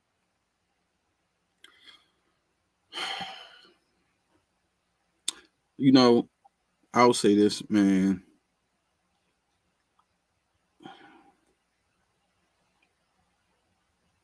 Everybody has something that happened or some type of trauma in them. And then some people feel like the obligations that we should get just because we are men. And some women have that same thing when it comes to them being a woman. They feel because I'm a woman, I should be able to get this from a man. The problem is, it's just not a black woman thing. I think it's a generational thing. That some men want the wrong kind of women. And some men pick the kind of woman that they know is not a housewife. For myself, I would say this. I don't care how good a woman look. I don't care how thick her body is, how beautiful she is. If she's evil, she's not a loving, caring person. Talk to me. I don't want to deal with that woman. I'll take a mediocre woman that's just look all right. She ain't got to have the best looking body, but if she's an understanding woman, a woman who care about me, who love me, who gonna be there for me, to help me, you can always help that woman and make her better and say, you know what, baby, do your hair a little bit like this, or maybe you should try that. I'll take that woman any day over a woman who thinks she got it going on. Because for me, a woman like that ain't worth the stress. I don't care about that shit. Like, it don't mean anything to me because I value peace. And I dealt with enough women in my life to understand what comes with certain kind of women. Some women is just about foolishness, and it's all about themselves and all about attention. You know, they value social media attention and going out getting attention from all types of men. I don't want to deal with them type of women because, to me, I don't want to deal with that kind of attention. You know, and I ain't in competition with a million men. A lot of dudes, man, hate black women because they might have had some problems with their mothers, you know, or went through some shit with their aunts, you know what I mean, and their family, and they might have dealt with some women who they thought that loved them, that might have looked good, but they used them, conned them, took from them. I got a friend like that now. My friend, go work on my job. She's an older lady, Toya. She's with her guy, and she always tell me about how they go through their problems because of his child's mother and his both of them was his wives, and they took a lot of money from him, did him dirty, and he don't trust women anymore. And now he treat her crazy, and he disrespect her. And she was like, all I ever wanted to do was love him, but he think I'm just about money. And you talking about these people? This dude in his 60s and she's in her 50s, and they go through that kind of shit. You see what I'm saying? Right. So it's what happens to people, the trauma, the hurt, the them that feeling like they can't trust nobody, men that don't want to let women in no more, and women that don't want to let men in no more because they feel like if I give something, you want to hurt me. But that's not always the case. There's people out here who truly love people for who they are. Yep. Nobody's out here perfect. You see what I'm saying? One of my best friends got one arm, but he got a woman. She loved him because even though he got one arm, people would think, oh, dang, well, he got a child. He got one arm or whatever like that. But just because he got one arm don't mean anybody going to love him and don't want to be with him because he got one arm. You feel me? It ain't about how beautiful you are all the time. It ain't about how fine your body is. You can have all that and look good, but then you could be dealing with a lot of internal sicknesses that don't show on the outside. You see what I'm saying? Right. So, for me, the Most High taught me, and I feel like the reason why I got this eye blemish, and this happened to me when I was a child, because the Most High wanted me to, when I get to a certain age, to be a humble man, to not walk around feeling like I'm conceited. I have women telling me I look nice and all types of shit for years, man. But I don't let that kind of shit affect me where I feel like I'm this and I'm that and da-da-da. I know I'll be joking about that stuff sometimes, man, but I'm not that kind of guy, man. I'm not a person who go off just at a woman because of her looks. I like the intellectual mind of a woman. That's my stimulation. That's what attracts me to a woman. The number one thing that attract me to a woman is when I have a conversation, I got to see how you talk, how you think, and your mannerisms. So that's the first thing that attracted me to a woman before the way that she looked. I done had women that attracted me that I thought that was nice looking women, but when I talked to them and I see how their mind was, I was turned off and I was like, I can't be with them. I can't deal with them because they're not the kind of woman for me. Might look good, but the mind is not right. And when your mind not right and I can't deal with you in a way that I feel like your mind ain't right, I don't want to deal with a person at all. Because to me, it's just a conflict in interest. You might look good, but your mind is off. So right, I got you. No, thank you. You know what I mean? Yeah. That's just how I am. I'm not a conceited person. So the Most High told me that, pretty much told me that's why I ended up getting this blemish. I wasn't born like this. I never had this blemish. This just happened to me when I was a child. Yeah. And that's how this happened to me. But I've been had a woman tell me I'm a nice, handsome young man for years, but I never took that in a way of where I try to use my looks as if as a cloak, like an advantage. I got you. Yeah, I never did that because that's not what it never was about. Even some of my old girlfriends, girls would come up to me and ask me why you with her. And I was like, well, why does it matter? You know, I like her. She's cool. I love her. She's just my friend. Right. And don't think that I'm hanging with somebody that might be weird to you. That's not weird to me. You see what I'm saying? Everybody's different. And I'm glad that this happened to me because the Most High showed me, Shar, love people for who they are on the outside and on the inside as a person. Don't just go off of looks. Because when I be talking about facing your demons, I ain't talking about no demon that you seeing in the mirror that got horns in their head and they red or they looking crazy. Sometimes that demon be a goddamn angel of light that looks beautiful, the most finest thing you ever seen, and it's the damn demon that you fighting. It ain't always about looks, because appearance can be very, very fooling. So don't let appearance fool you. Right.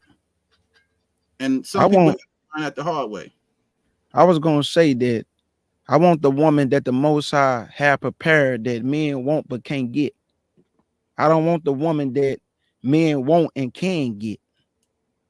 Nah, I want the woman that he has prepared for me that a lot of men want her, but she don't pay him no attention. Because we know that women like attention. Mm-hmm. And men also like attention. But we know, brother, this is why the Bible used wisdom in a feminine vibration. You know why? Because just like you chase wisdom, you chase women. So he say, run after her, seek her, find her. So when a man looking for a woman, man, you seeking the right woman. You trying to find the right woman. That's the same thing with wisdom. Seek her, find her. And when you find her, hold on to her. I look at this Bible. I'm telling you, bro, this Bible is the truth, bro. When my sister saw that I came to be an Israelite, she looked at me and said, brother, I don't know what you believe in or what's going on, but I see a change in you.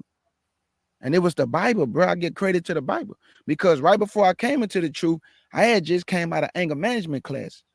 Now you got to remember, anger management for what? Childhood trauma, as Sham been saying.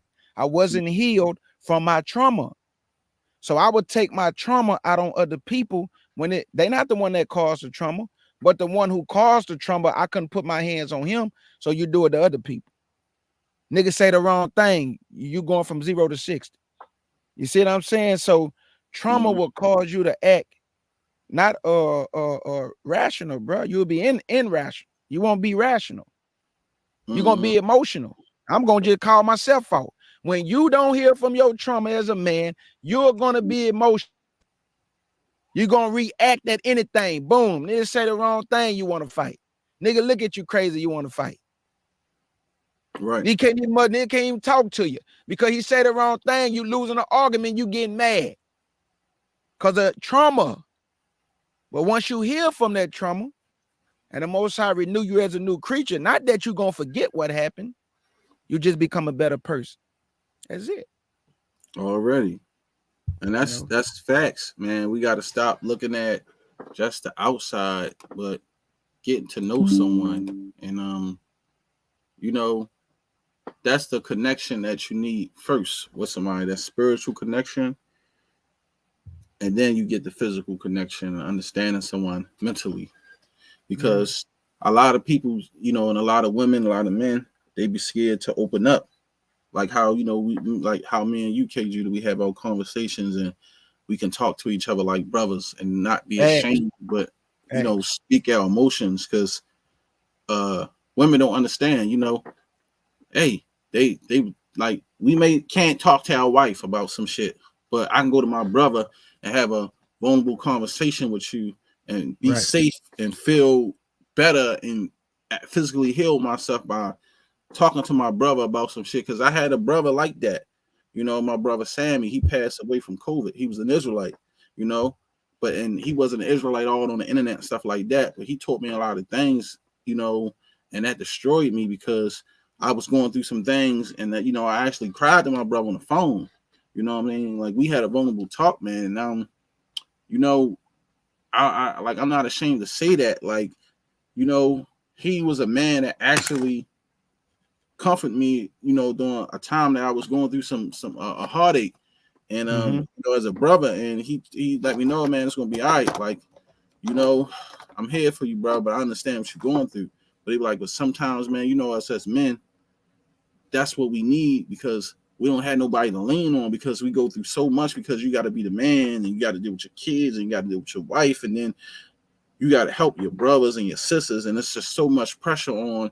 It's like when that pressure in that pipe, and it just builds up, man, and it's about to explode inside you, you'll go crazy. You got to let that shit out, and you just got to say how you feel, because men got emotions too. Yeah, that's fact. You got a lot of emotions. Fact. But sometimes, man, people have to like let a person say how they feel and release that, because they can become a danger to other people. They can become a danger to themselves. They can become a danger to their children. And men got a high rate of suicide because of depression, anxiety, panic attacks, and it's just a lot of pressure on people, man. Some people just can't handle it. So, you know, we need to have those vulnerable conversations and get that stuff off our chest. Yeah, sure. That's the same for the children. Right, same for children. Need healing. But that's why we can't open up to each other, because some women stuck in a place where they feel like, you know, they have to guard themselves, and they don't feel comfortable opening up with nobody no more, because they don't want to be hurt no more. And that's the same for men. They feel like I always got to protect myself, or watch this person, or they'll feel like somebody's out to get them. And that's not always the case. Like, nobody's out to get you. Nobody's out to hurt you. Like, some people just want to love you, be your friend, help you, or whatever like that. But then it be the mind manipulation where you thinking that this person want to do this to me, or I don't know if I can trust them or not. And that's not always the case, that somebody here to hurt you. Some people just really here to help us and help you.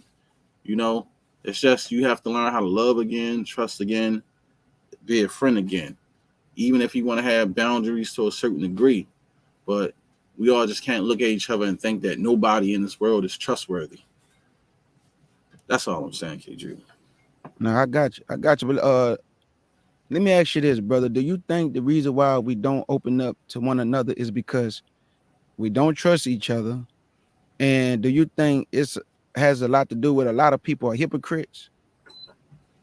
And I'm gonna tell you why. I'm gonna tell you why I'm asking that too. Yeah, I'm gonna tell you why I'm asking it. Do you think it's because people are hypocrites? And like, for instance, you my brother, I love you. And let's say, for instance, you was on a platform and you took your cup of sips, and you said, man, boy, these fine blank women here, I want to put this thing up in you. I'm gonna call you and say, Sham, chill out, boy. Hey, yo, man, go on, shut that down, dog. You're a little tipsy, bro. Go on, shut that down. But if I'm participating in your life and he and hi, instead of calling you and saying, hey, man, go on, shut that down. The point that I'm making, brother, is people are hypocrites. They participate on these lives and then got the nerves to talk about other people when you just got through participating in a live where a man was conducting himself foolishly. So why would I come to you when you're a hypocrite? I don't want to talk to nobody like you. I want to talk to somebody that's sincere, that I know I can trust, not a hypocrite. Right. Especially not somebody that's gonna spread my business. Because if I and trust you, I let you as a hypocrite, I sure don't want to talk to you. Right. And that's a issue as well. You know, that I think the problem is, as people try to befriend people, and like I seen a lot of this happen to you know, the Queen Naphtali, where she betrayed friend people, and then they try to, like, you know, be vulnerable with her, and you know, just building and being sisterly, and then people turn around and turn on the sister, like women, like, you know, and yeah, you know, try to, you know, tell her business or whatever they talked about as sisters, and trying to lift each other up.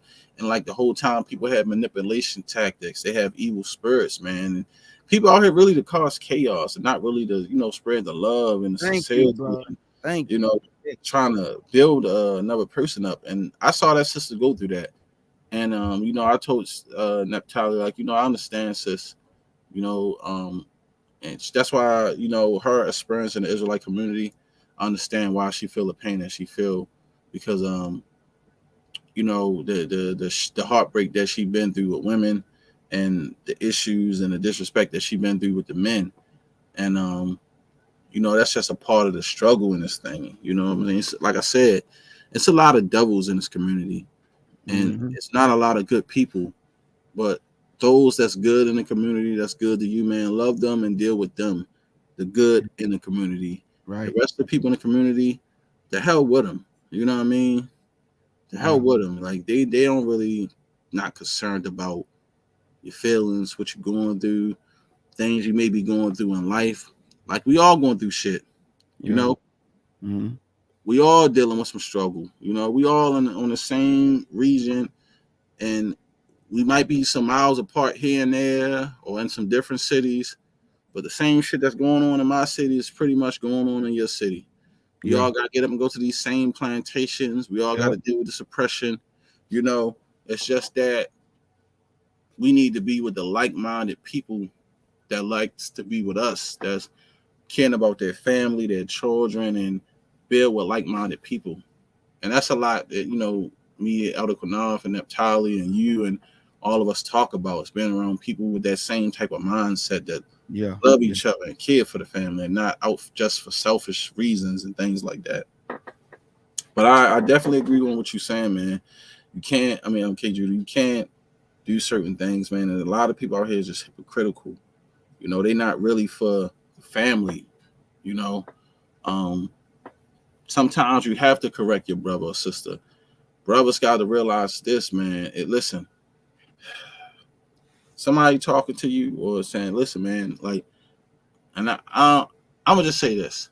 It was times that Elder QANATH had to correct me, and he could say, don't do that, da da da da. And there was times that Elder QANATH was doing stuff, I would correct him, and he was like, for real? And I was like, yes, that's you love. know, listen, That's love. hear me out. That's love. And, you know, like, he was like, you know what, you right.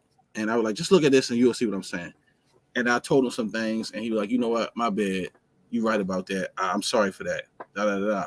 And that's how we dealt with things. That's love, brother. Camera, that's love. In the background, and we told some things we might was doing wrong or whatever like that. And like, that's not a good look for us. And we both agreed to certain things that was right. And guess what? It wasn't no malice or where it's like, well, I hope you do this just so I can feel like I can yell at you or make you feel right. I got you. It was about building a brother up, saying, you dealing with something right now. Maybe you just need to, so you get that straight. You know what I mean? And you like, right, because, you know, people look at us in a light where we're an example, but we human, we all falter in some manner. So I don't want nobody to look at Shar Sham and be like, you know, Shar Sham is without sin. That's a motherfucking lie. Shar Sham sin every day, just like everybody else. Shar Sham needs a savior, just like everybody else.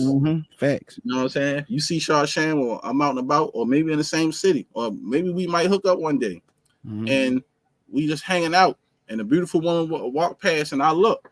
Guess what? That's the human nature in me. You know what I mean? That's the dog in me. deep down inside, I might be trying to fight that shit. But if I look, guess what? That's the human nature in me. I'm still a man. At least you being honest. You know what I'm saying? Like, I ain't with the fake shit. I'm gonna keep it 100.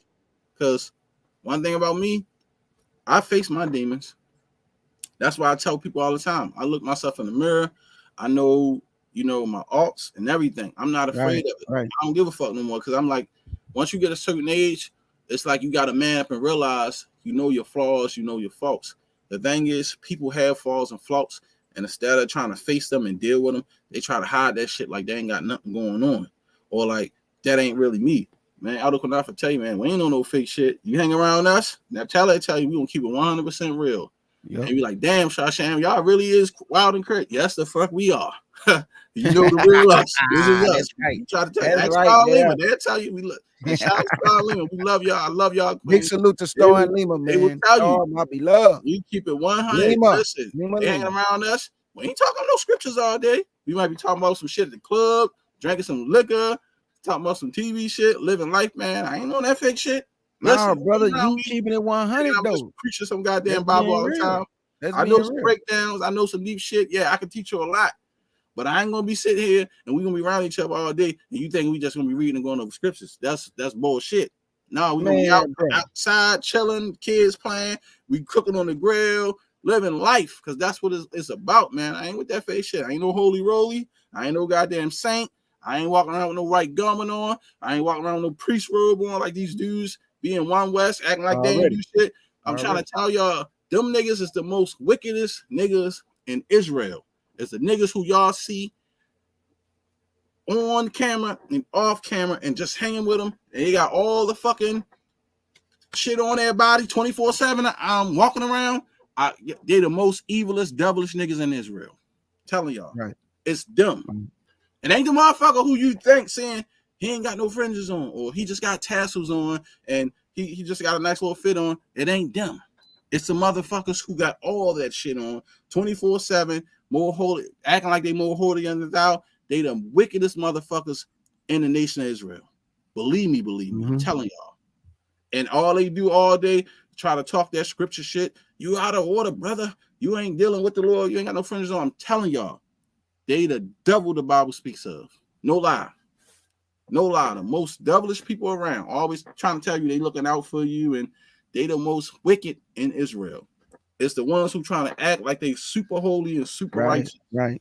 Sham ain't gonna do that. Somebody got a fat ass, and me and K Jude around, we talk about it. Hey, we talk about it, bro. It is what it is. And I don't give a fuck what you say. I'm a buck.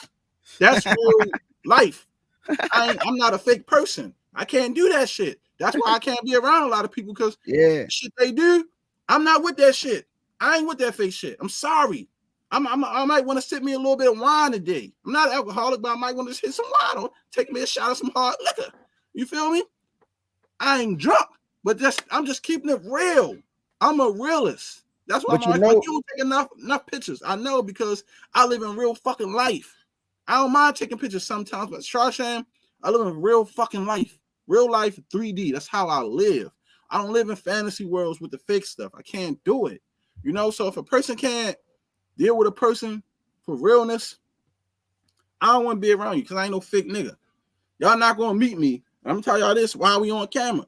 If you ever meet me and people ask you about me and you haven't met me in person and I've told you what I'm telling you now and you meet somebody again, you were like, yep, that nigga said what he said and he wasn't lying. Yep. That's how he is. He kept it 100. That's what you going to get. It is what it is. I ain't nigga on the camera putting on a facade show for people. I just can't do that shit. But go ahead, K. Judah. No, hey, everything you said I agree with, because you gave it to him up front. It's better to be that way, brother. That's why I share my testimonies with Israel, so they can know I'm just like you. I go through the same thing. Just because I got some knowledge doesn't mean I don't go through what you go through. I had to ask the Most High to forgive me because I was hating some of the Israelites in the community.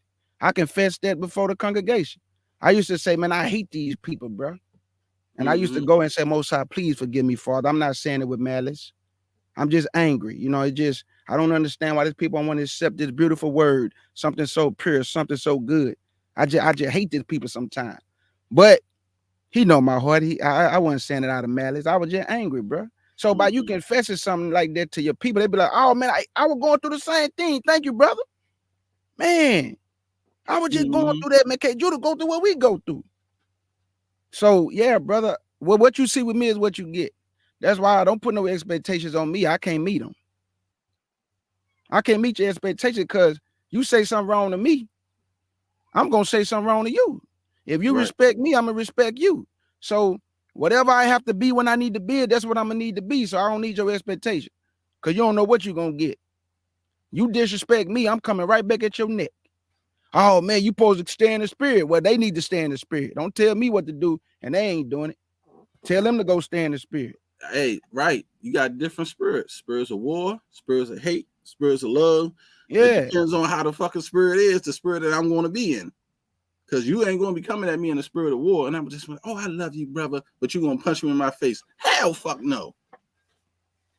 That's crazy, K. Judah. Yeah, hey, bro, look, I'm being honest with you, bro. I didn't held back. People, I'm telling you, bro, the CUC family, they had to stop me a couple times.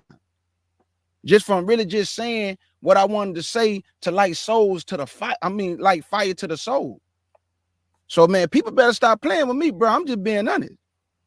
Because, see, they think because I'm teaching the Bible and I try to be a good brother to the nation and teaching people knowledge. All right. That's why I be saying, man, you wouldn't play with me like that in real life. So that's why I don't even get caught up in the internet, dog. But, boy, I'm telling you, I be wanting to just say some things, boy. Because some of these people make me sick, boy. I ain't going to even lie to you. Men and women. They make me sick, bro. Because some of the stuff they do is uncalled for, bro. You don't know me. So why are you speaking on me? You don't know me. You never met me. So if you don't like, me, even though you never met me, just keep it moving. Keep it moving. But, you know what, K. Judah? That's what we have to realize too, bro. Even if people don't like you, bro, I like one thing the Most High told me and shown me over the years, bro. I don't give a fuck what nobody say about me. I don't care less, bro. I tell people all the time, you don't like me, fine. Kiss my motherfucking ass. Listen, I ain't, and this is why a lot of people don't like me, because they say I'm arrogant. I ain't arrogant. I just keep it 100. Man, that ain't arrogant, bro. I ain't gonna lose no motherfucking sleep. I'm gonna go upstairs, turn my light off, lay my head on my pillow, and sleep easy with no fucking stress or no problems, and don't have no problem doing it. I don't give a fuck less who don't like me. It don't bother me. But hold up, Sham. But see, look at what I'm saying. If I say something, they gonna say, man, you need to stay in the spirit, brother. But somebody else can disrespect me, though. That's what I'm talking about. I gotta be quiet. They can say whatever they want to me, but I gotta shut up and just say, hey, come on, brother. You teaching the Bible, man. You gotta stay in the spirit, brother. Every man and every woman has the right to defend themselves, no matter what. Yeah. And like I said, I'm not Christ. He had his own mission and he had to do what he had to do. But listen, I ain't like Christ. He might tell he did say turn the other cheek. But on this day, Sham ain't turned the other cheek. I just punched a nigga in the face. I'm sorry, Father, forgive me. It's just in me, because that's just how I am. And ain't always gonna be no turn the cheek. You want to slap me in my face, I'm gonna slap your ass back. I'm sorry. I promise you, boy. You touch me, boy. Hey, that's just how it is. Bible scriptures and all that. I ain't trying to hear none of that. And guess what? We little children. We still learning. But I haven't grown to that level where I'm always going to turn the other cheek in certain matters. I just feel like, in the life that I live, how old I am now, and with the shit that go on, what people do, I feel like nobody should be stressing me out if it ain't my kids and I'm dealing with something with them and my family or my wife, and we dealing with some stuff in our house. But other than that, ain't gonna be nobody on the internet, ain't gonna be nobody on my job, or people talk like even that shit with Judah Nazareth. It is what it is. We don't like each other, but I ain't losing no sleep over people making videos about me. Long as you ain't talking about my wife, talking about my children, got no pictures of my wife and children. I don't give a fuck what you say, what you do. Fuck you. That's just how I feel. I'm good. I ain't losing no sleep. Other than that, I'm gonna go to bed, get up, go to work, take care of my family, and teach the word. You can make a million videos talking about Shar Sham all you want. I don't care. I'm good. But I had to learn. I don't care about what people think about me or say about me, Because one thing, like I said, they talked about Messiah till he died. You know what I mean? It don't ever matter, K. Judah. Anything you do or I do, it will never be good enough for the people, period. Because I'm being like my brother Shar Sham tomorrow. Thank you, Shar Sham. I'm making a video tomorrow saying kiss my blank. Yeah, man. I'm being like my brother tomorrow. Anything y'all say to me from this day forward, I'm gonna tell you to kiss my. That's how you got to do it. But listen, if the Messiah himself was not good enough for the people, what makes you think you're going to be good enough for the people? Right. That's how you got to look at it. Like Yeshua could not please the people. So you can't, because our feet is not big enough to fill this man's shoes. Not at all. We ain't even worthy. We're not even worthy to tie his shoes. Exactly. So the Most High told me, man, don't stress yourself out about other people and their problems and how they feel, man. You ain't gonna be able to please everybody, and everybody ain't gonna agree on you on everything. So I had to learn that. But I'd rather be real about myself. That way, they can be like, "Oh, you're a fraud. You pretended to be this way." No, I didn't. I never told you I don't sin. I don't go around teaching no shit like that. I don't sin. I keep all the laws. Bullshit. No, the fuck I don't. But I done read through the Torah, and I know damn near 300 something of them, 200 or maybe 300 something of them laws are for priests, which I am not. So it's impossible for me to keep all the laws and to tell you all this shit that go on. It ain't true. See, I'm a realist. I ain't gotta put on no fucking fraud fiction. Gotta love Shar Sham, family. The boy what keeps you it get real. is what you get, and that's what I mean by when you deal with people, your friends or whoever, like K. Judah, but he might have some ways I don't like about him, and I might have some ways that he might don't like, right?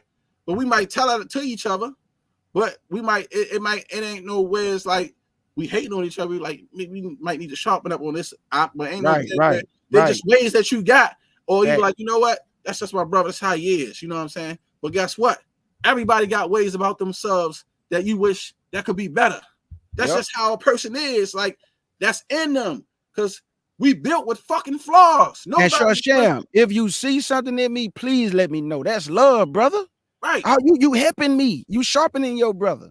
I wouldn't get offended. That's what I'm saying. I can take that correction because that's love for you to even come to me and say, "Hey, Judah, I think you need to, sharpen up a little bit on this, brother, and kind of pull back a little bit the way you kind of aggressive on the people." You know what I'm saying? I'm gonna say, "Hey, thank you, brother. I appreciate that. Hey, I got you. I'm gonna pull back, brother." That's love. Just out of respect. Yeah. Not to try to, beat your brother down, but if your brother, man, it's times when you gotta beat your brother down if your brother really fucking up. But if he don't need to be beaten down, you can chat with your brother to keep building him up. But if your brother outrageously doing some stuff to destruct himself, if you really love that man, you would tell him the truth. And ain't to beat him down or to put him in this place. It's because you're trying to save his life and saying, you on the wrong path, brother. That ain't you. Get back where you need to be and align yourself how you need to be. There's nothing wrong with telling a person that. The problem is brothers think when somebody tell them something that they're a hater or they trying to come at them. Right. And that's not always the case. Sometimes, man, you just like, bro, that ain't you. Or, you know what I mean? You just need a little help. But then you don't know where that person at mentally. So sometimes brothers need to separate too. And then they come back together and be like, you know what, bro, I was tripping. You know what? I wish I would have listened to you. Because sometimes some people, it takes them a little longer to understand certain things, And I got brothers who I love, man, that I came up with when I was younger. And that I rarely talk to now because of, our growth as men. I would say that. And we don't value the same things in life. And, brothers could be happy where they at and doing what they doing. And I'm happy where I'm at doing what I'm doing. But I'm not going to walk in that path anymore. I might see them once in a while, but I still love them like brothers. But, the Most High said, this is where y'all journey cut off at. So I had to learn that in life where, I started thinking back about decades ago and brothers who I looked at as best friends and brothers who I looked at that I loved and where we came at in life and how, I made it this far, but his path went that way and I kept going this way. And then me and my other brother, we made it this far and his path went that way and I kept going this way. And it's just how life going to continue to be. with your brothers and people that you grow with, and I had to understand that. And sometimes that happened even in marriage, even though it ain't supposed to be that way. But if the devil and the deceivers getting between your family and your life, that could cause a split too, because the most of the times where many marriages fails is from outside interference. People on the outside got jealousy and envy on what you got going on in your life, and they want to interrupt. You better tell me about it. Together. And the Most High said, "What He brought together, let no man put asunder." And one thing about us as black men, women, and Hebrew Israelite men and women, we got to stop letting outside interference and people tell you and dictate how you should live and who you love and why you should deal with a person and why you shouldn't deal with a person. It shouldn't matter how this person feel about what they feel. If it's doctrine or anything or whatever you do, if you're not doing nothing that's going against the Most High laws, if you ain't doing nothing contrary to what He feel and say, and if it's right in your spirit, and a person helping you and building you, and ain't nothing going on, don't let nobody dictate to you what you should be doing with a person. If a person there for you, can for you, helping you and building you up spiritually, that person could be good for you. It's just some people in this walk, and not just even in this walk, but in this world, man, they miserable. And misery love company, and they hate to see other people happiness. Yes. And because you happy and y'all doing good, people secretly want to bring you down or tear you down. And I had to learn that about people. Don't let people intrude or invade anything that you got or what you building, because people secretly hate you. People secretly hate F.O.P.E. People secretly hate the CUC. It's always going to be like that. You better talk about it, brother. That's they going to hate us, boy. Yes, they're gonna come in. They know who they are. They know who they are. You haters. Yeah, but in the NK Judah, they really want to stab you in the back, brother. Yeah, boy. I had to tell my wife about certain people you be around or having friends for years, man. Remember this: people could be around you for years, but sometimes, man, they be looking for that opportunity because they might get something in their spirit from being around somebody, because they can't achieve or do certain things that you could do. They can't do your business or start a business like you. They can't achieve that goal of having that family like you got. I was talking to my homegirl. She was talking about how she was friends with this woman. She was like 50. She like 50-something years old. And the whole time, her friend was her friend all these years because secretly she wanted to have sex with her husband. I try to tell people, man, you never know. Like, people will wait for the perfect time to stick the dagger in you or use your secrets or whatever you have out against you. That's why the scriptures talks about what is it in the Apocrypha? When you get a friend, approve them first. You see what I'm saying? When you get a friend, you gotta approve them. And talks about how you gotta be careful when you get a friend, because a friend try to take over your house and overthrow you, because secretly they want to take your spot. You gotta be careful out here, man. And be careful, because you never know who's out lurking to get you. You ain't lying, brother. Just like you have people, man, look, bro. Look, bro. The jealousy and envy that people always talking about, jealousy and envy, but you gotta be doing something for somebody to even be jealous of, bro.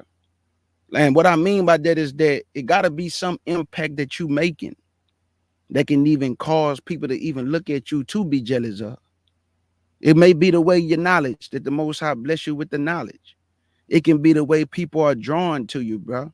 It can be the way that people come to you to receive an answer when they didn't go to them, bro. It can be anything. It can be that when you walk in the room, people go, "Oh, look at Shar Sham. What's up, baby boy?" And your partners that's with you, they don't get that type of love. Right. So the point that I'm making is that when people talk about envy and jealousy, they be the main one with the envy and jealousy. Right. I'm just being 100. Because they speak on things that have nothing to do with, but they speaking on it in other folks' business when they should mind their own business. And that's what's be going on YouTube in real life in your family. Stay and mind your business. Yeah, because I just, like I said, I learned that, man. That's why I stay to myself. I don't try to get into all this shit no more, man. It's stressful, bro. And I dealt with a lot of jealousy and hate. I done had some of my closest friends that I never thought would betray me. Dang. And that's why I said, to me, life is a lesson. And that's why I became so private, K Judah. Yeah. Because I'm like, man, niggas didn't try to kill me enough. Yeah. I didn't try to help brothers enough. Brothers didn't try to betray me enough. That's why I became the way I became, solitary, sticking to myself, not telling people my business, doing what I'm doing. Because I realized, my father told me that being private is probably the best thing to be. He like, boy, I'm trying to tell you. He like, your friends, majority of them niggas only hanging around you because of what you doing, what you got, but they ain't really your friends. He told me that. He said, it's certain ones going to be around for the long haul because they really love you. They're your brothers. Then you got niggas who are around you just because they trying to get what you get, or being around you because women around you, they don't really love you. He said at the same time, a lot of them do secretly hate you because you doing things that they feel they can't do or never do, and they jealous. And he said, you got to watch yourself, son, because I'm telling you, you're going to see one day. And as I became older and I started doing things, you know, at 19 and 20, getting cars and buying diamond watches and diamond earrings, and start to see and fresh all the time, and seeing the way dudes look at me, and me messing with certain girls and guys older than me asking me, is you sleeping with this girl? And I'm like, why you kid? Like, you know what I mean? When I'm 17, yeah, right. it was right. crazy. And I was like, why y'all kid? Like, you know, why you care about what I'm doing? Like, you know what I mean? Because like, you're doing something. That's why you're doing, bro. You making, bro. For the longest, I done had dudes doing this shit to me, man. I just didn't understand it. But then, you know, my wife told me one day, for me, you know, just having issues about certain things that I'd be mad about, she was like, you gotta remember this, babe. People don't play by the rules you play by. And just because you came up a certain way and you stick to a certain code and you cut by a certain cloth, they don't mean they cut by that certain cloth. Just because you a type of guy that's not fair, that will have sex with your homeboy, your girl, or do this, don't mean that they won't do that. He was like, you got to stop looking at every guy thinking that they like you.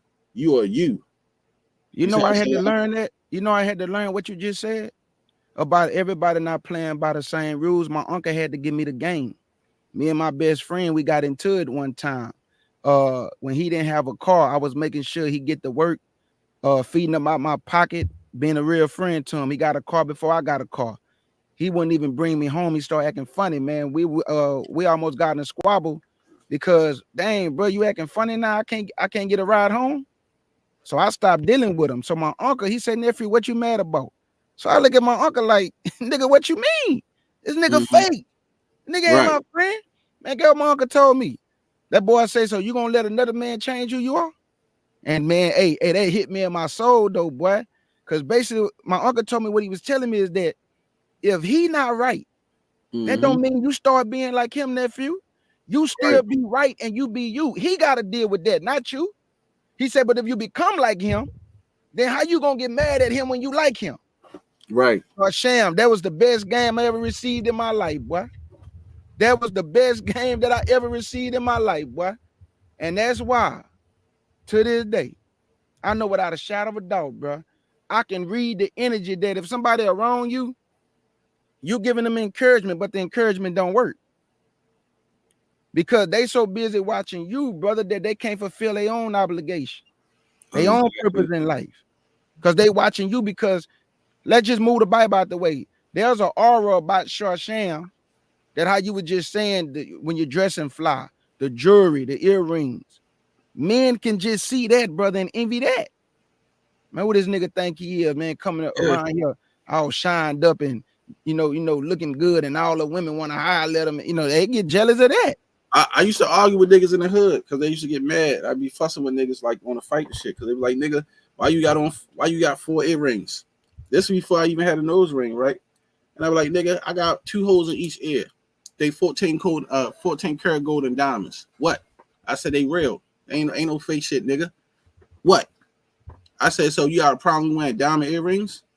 So that was the issue. It was because I was coming a person of being blunt about how I felt. Because I was telling niggas, I don't give a fuck what you niggas think. I ain't gotta, I don't rock. See, my thing is, KG, I learned about myself is I'm different. And I ain't got no problem being different. And I learned that being an outcast, I was more happier not fitting in around certain people. And then my niggas who loved me for being me and was like that's just saying that's how yo is. He don't give a fuck. Yo, he do what he do. He like what he like. He being himself. I'm not being no fake nigga saying I'm not gonna do this because these niggas don't think that's cool. Man, nah. Man, fuck that. You know what I mean? That's why I was telling my other friends who just had their own style being themselves. That's why I respect the person who just being themselves than somebody who's trying to be somebody they're not. You know, just because you think a man shouldn't have earrings don't mean that I ain't gonna put none on. That's right. Right. You know what I mean? I got you. Just because you don't want to wear a nose ring don't mean I ain't gonna put one on. That's your business. You know what I mean? I ain't no homosexual nigga, so don't get that twisted. Because then that's gonna be a different problem that you don't want to, you know, if you trying to come at me or talk some crazy shit like that. But I tell niggas all the time, don't let these earrings fool you. Don't let this nose ring fool you. You'll see a different person quick if you even think some crazy shit. So, like I said, parents is like, you know, they ain't know King David was a killer, but they learned. Yeah, you see what I'm saying? No, we got a new King David. His name KD. He say he the king and shepherd. What dinner plates? Come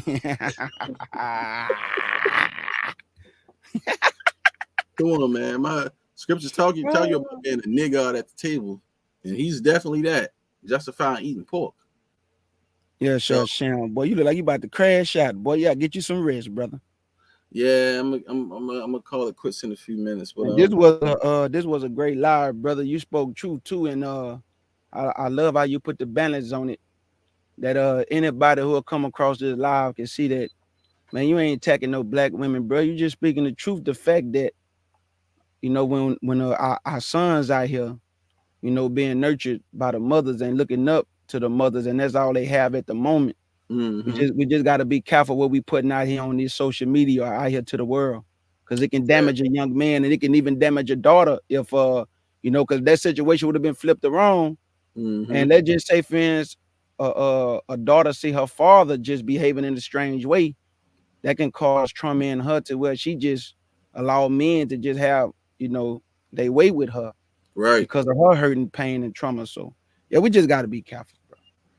Definitely, and that's what I'm saying. Like when I saw that for a few days, you know, this stuff was on my spirit. It greeted me, man, because I felt for that little boy, and it just had me thinking about Tupac's song "Dear Mama." You all appreciate it, you know. Right. Voice, man, Mama, you know I love you. Like we gotta, you know, we love our parents, man. We love our mother, but the younger generation has been so corrupt with these kids, like that, and with whole culture, thought culture, gang culture, man. It's destroying the children, especially the ones that's trying to be good and trying to be right.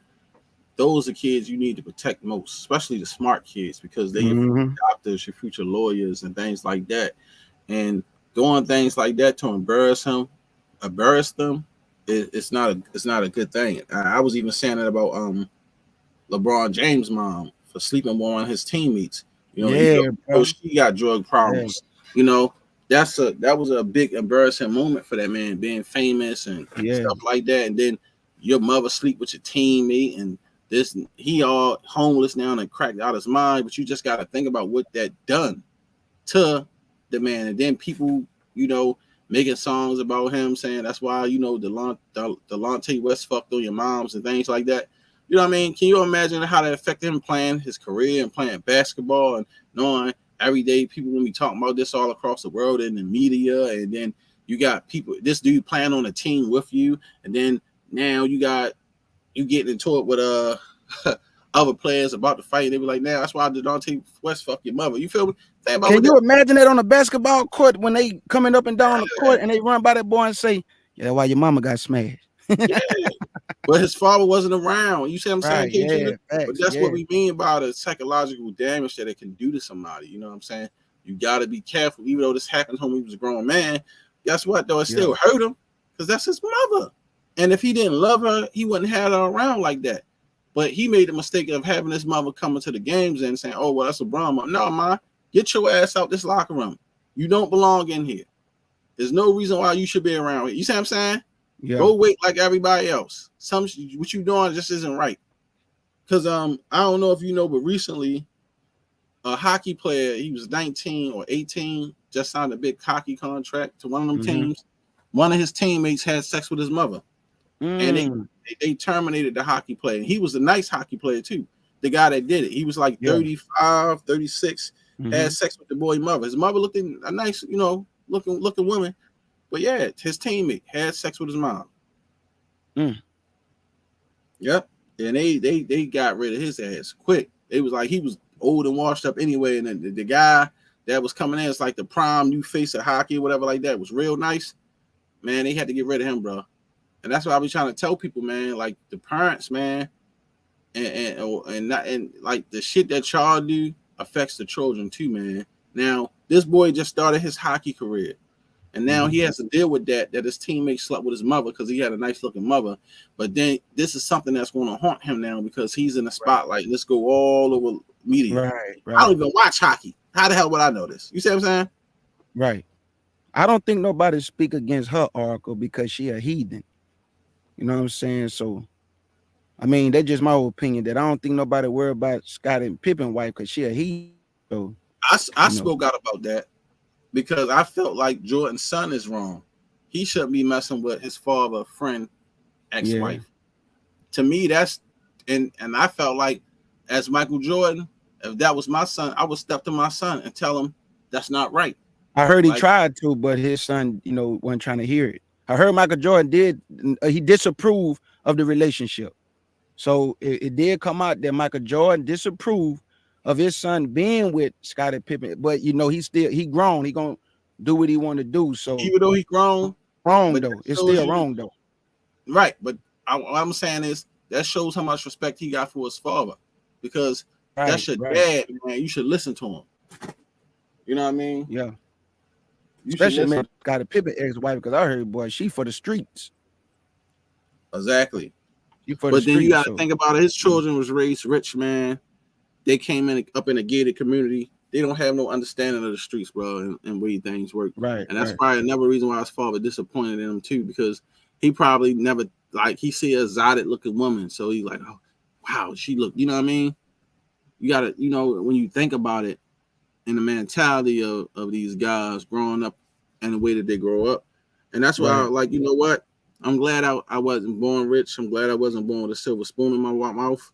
I'm glad the Most High put me through the things that He put me through, because it taught me a lot, and I learned a lot from the struggle that I've been through, the things I had to go through as a man. It made me a better man that I am today. The experience that I had to go through, the struggles that I had to go through, I learned a lot from it, and I'm glad I got the opportunity to share my experiences with other people. Like I don't know how I would have turned out if I grew up in a different environment, but growing up in the hood and having nothing taught me survival and taught me how to raise my children and how to treat people without being disrespectful and arrogant and because they look a certain way, or picking on people and laughing at people, and because they homeless, they don't deserve anything. I'm glad I learned that I've been in all these different places where I know how it feel to be fucked up and not to have. And that made me a better person and wanting to give and help people more and understand that I've been in life. Like, I know how I feel not to eat. I know how I feel to live with roaches and rats. I know how I feel not to have no lights. I know how I feel. Talk about the rats, boy, man. Talk about them rats, boy. Hey, I'm with you. I remember them rats coming in and out them cracks in the walls, boy. All them rat traps everywhere. And all you hear is, yep. At night, that's when they come out. All you hear. But I thank the Most High for those circumstances, because all it did was humble me. You know what I'm saying? And let me know where I come from, that you don't never get so high-minded to where you forget where you come from. So all it did was humble me and continue to just do what I have to do for my 3 children, my wife, my family. Because that type of situation make you go hard in the paint, Sham. It's another thing you do for you. It make you never want to go back to that. Yep. And I was about to say that. You have to do. Yeah. That's why I grind the way I grind and live the way I live. I always tell my kids, Daddy grew up poor. You don't know nothing about that. And I say, you don't ever want to be poor. You don't want to ever live with roaches and rats. You don't want to ever not have water in your house or lights. You don't want to ever not have no food. You don't want to ever have to sit around a candle to eat dinner. You know what I mean? You just a lot of things you just don't know. Like that you should not have to experience trauma as a child and then grow up. You know, some people put through it because they need to be tested, and we all got our different stories. But then I also tell people too, think about the generations that was born before us during the time where they had to wake up and pick cotton, sun up to sundown. You know what I mean? So everybody stories is different. The times when people woke up and they live in a time where it's segregation, you got to drink water out of one and they drink water out of another one. Everybody went through some shit, but you know, for us, it's just a little different. I believe that a lot of our fathers are going to be saved without knowing they was Israel. Grace and mercy going to be extrally multiplied to them because of the circumstances. We have no excuse why we are ignorant. We have no excuse why we have no knowledge. We are in an age of information. Nobody's stopping you from reading books. Nobody's stopping you from researching. Nobody's stopping you from loving each other. Like they couldn't even be on they couldn't even come together in a group. They had laws for black people that gather together. Nobody's stopping you from gathering at the library, gathering at college, gathering at your celebrations when you be at the nobody doing none of that, and we still won't wake up. So I know without a shadow of a doubt, our fathers are going to be saved without even knowing they was Israel because of their circumstances. Your circumstances is not like your father's. You are not picking cotton. Nobody's hitting you upside the head and spitting in your face and kicking you off the sidewalk. Nobody doing that to you, and you still won't wake up. You still won't wake up. So I don't know, bro. Exactly. You know, our fathers, man, and when I really look at what they've been through, I don't never want to disrespect they honor. And that's why I behave myself wisely amongst my people. And even off this camera, okay, Judah ain't putting on no front to appear to be something he ain't. Because I just told y'all I'm gonna be wherever I have to be when I need to be. But when it comes to my fathers and my ancestors, I'm not gonna dishonor their name with stupidity. You know, shoot them up, bang, bang, killing my brothers and disrespecting the sisters and disrespecting the brothers and acting a fool out here. Nuh-uh. I'm not gonna do my mama like that. I'm not gonna do my ancestors like that. So I'm gonna behave myself wisely among my people. Straight up. Yeah, and I definitely want to say that I love all of y'all, the whole F.O.P.E. CUC family. That's right. Love and support. Right. Y'all always coming out and hearing your brother out. I know I'll be bringing out a bunch of scriptures all the time, but sometimes, man, just bringing out a bunch of scriptures be boring. Sometimes you always don't need to have scriptures for everything or every live you do. Sometimes you just need to talk and vent about things.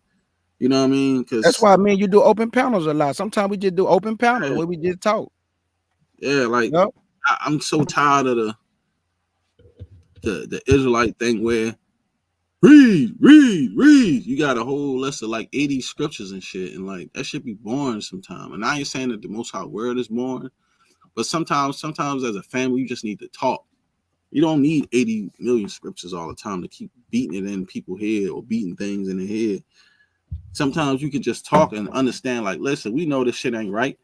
You know, we know it's scriptures on a lot of things, but sometimes, man, we just need to get straight to the point about things and be like, we need to do better, you know, as a people. And the truth or not, you know. Yep. And the truth or not.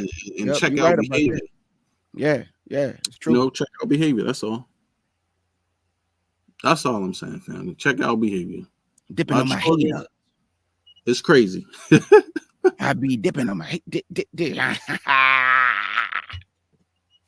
Like my nails is messed up. My kids, they didn't cut my nails while I was asleep. Both of my hands.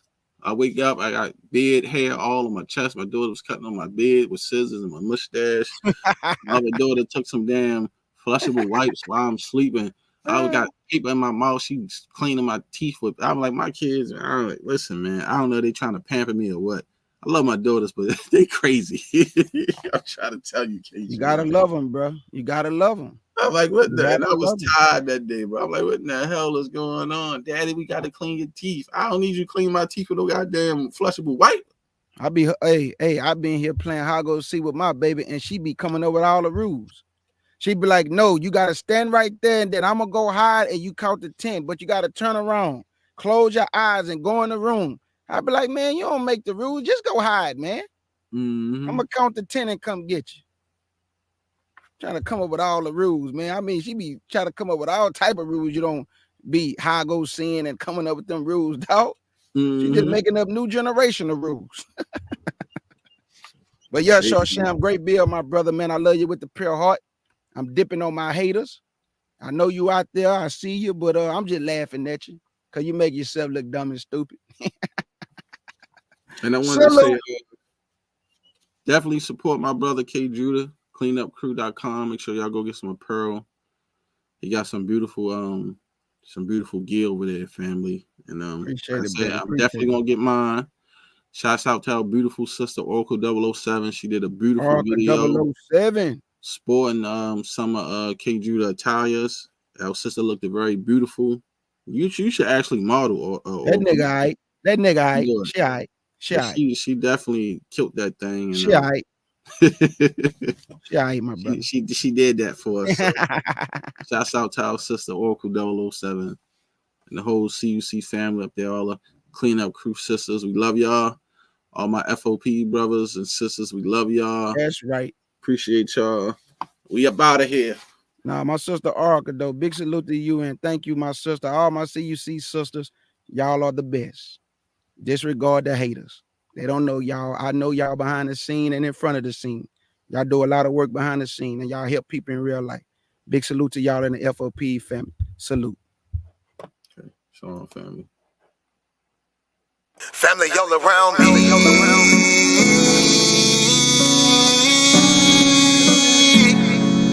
Family all around me. He my family, she my family. He my family, she my family. He my family, she my family. We are family. We might have the same last name, but that don't make you my family. I got some people with the same blood, and I know that they can't stand me. I got some people I call that ain't kin that's gonna pull up and handle it. They take care of that business like family. We come from them trenches like family. They talking, you listen, that's family. They don't tell your business, that's family. They calling your phone, coming looking for you. They say that you missing, that's family. They don't need permission, that's family. When you hurt, they can feel it, that's family. Let them come while you're cheering, that's family. Let them come when you living, that's family. Family all around me.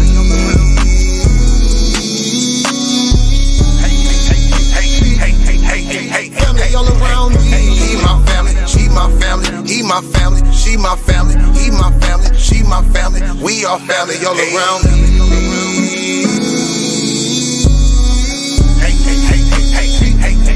Hey, family all around me. He my family, she my family. He my family, she my family. He my family, she my family. We are family. Hey, ain't nobody fighting around here. Ain't nobody shooting around here. Everybody that's around here, family. All love, no hate, be clear. No shade, all love, be real. You love them, you should know how it feel.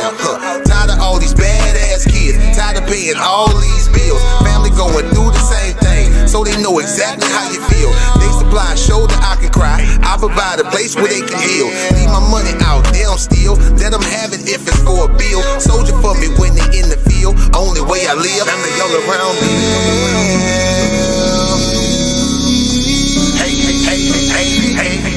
Hey, family all around me. He my family, she my family. He my family, she my family. He my family, she my family. We are family all around me.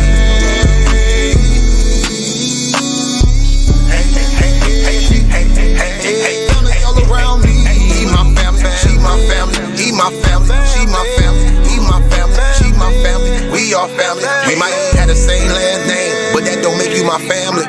I got some people with the same blood, and I know that they can't stand me. I got some people I call that ain't kin that's gonna pull up and handle it. They take care of that business like family. We come from them trenches like family. Family all around me.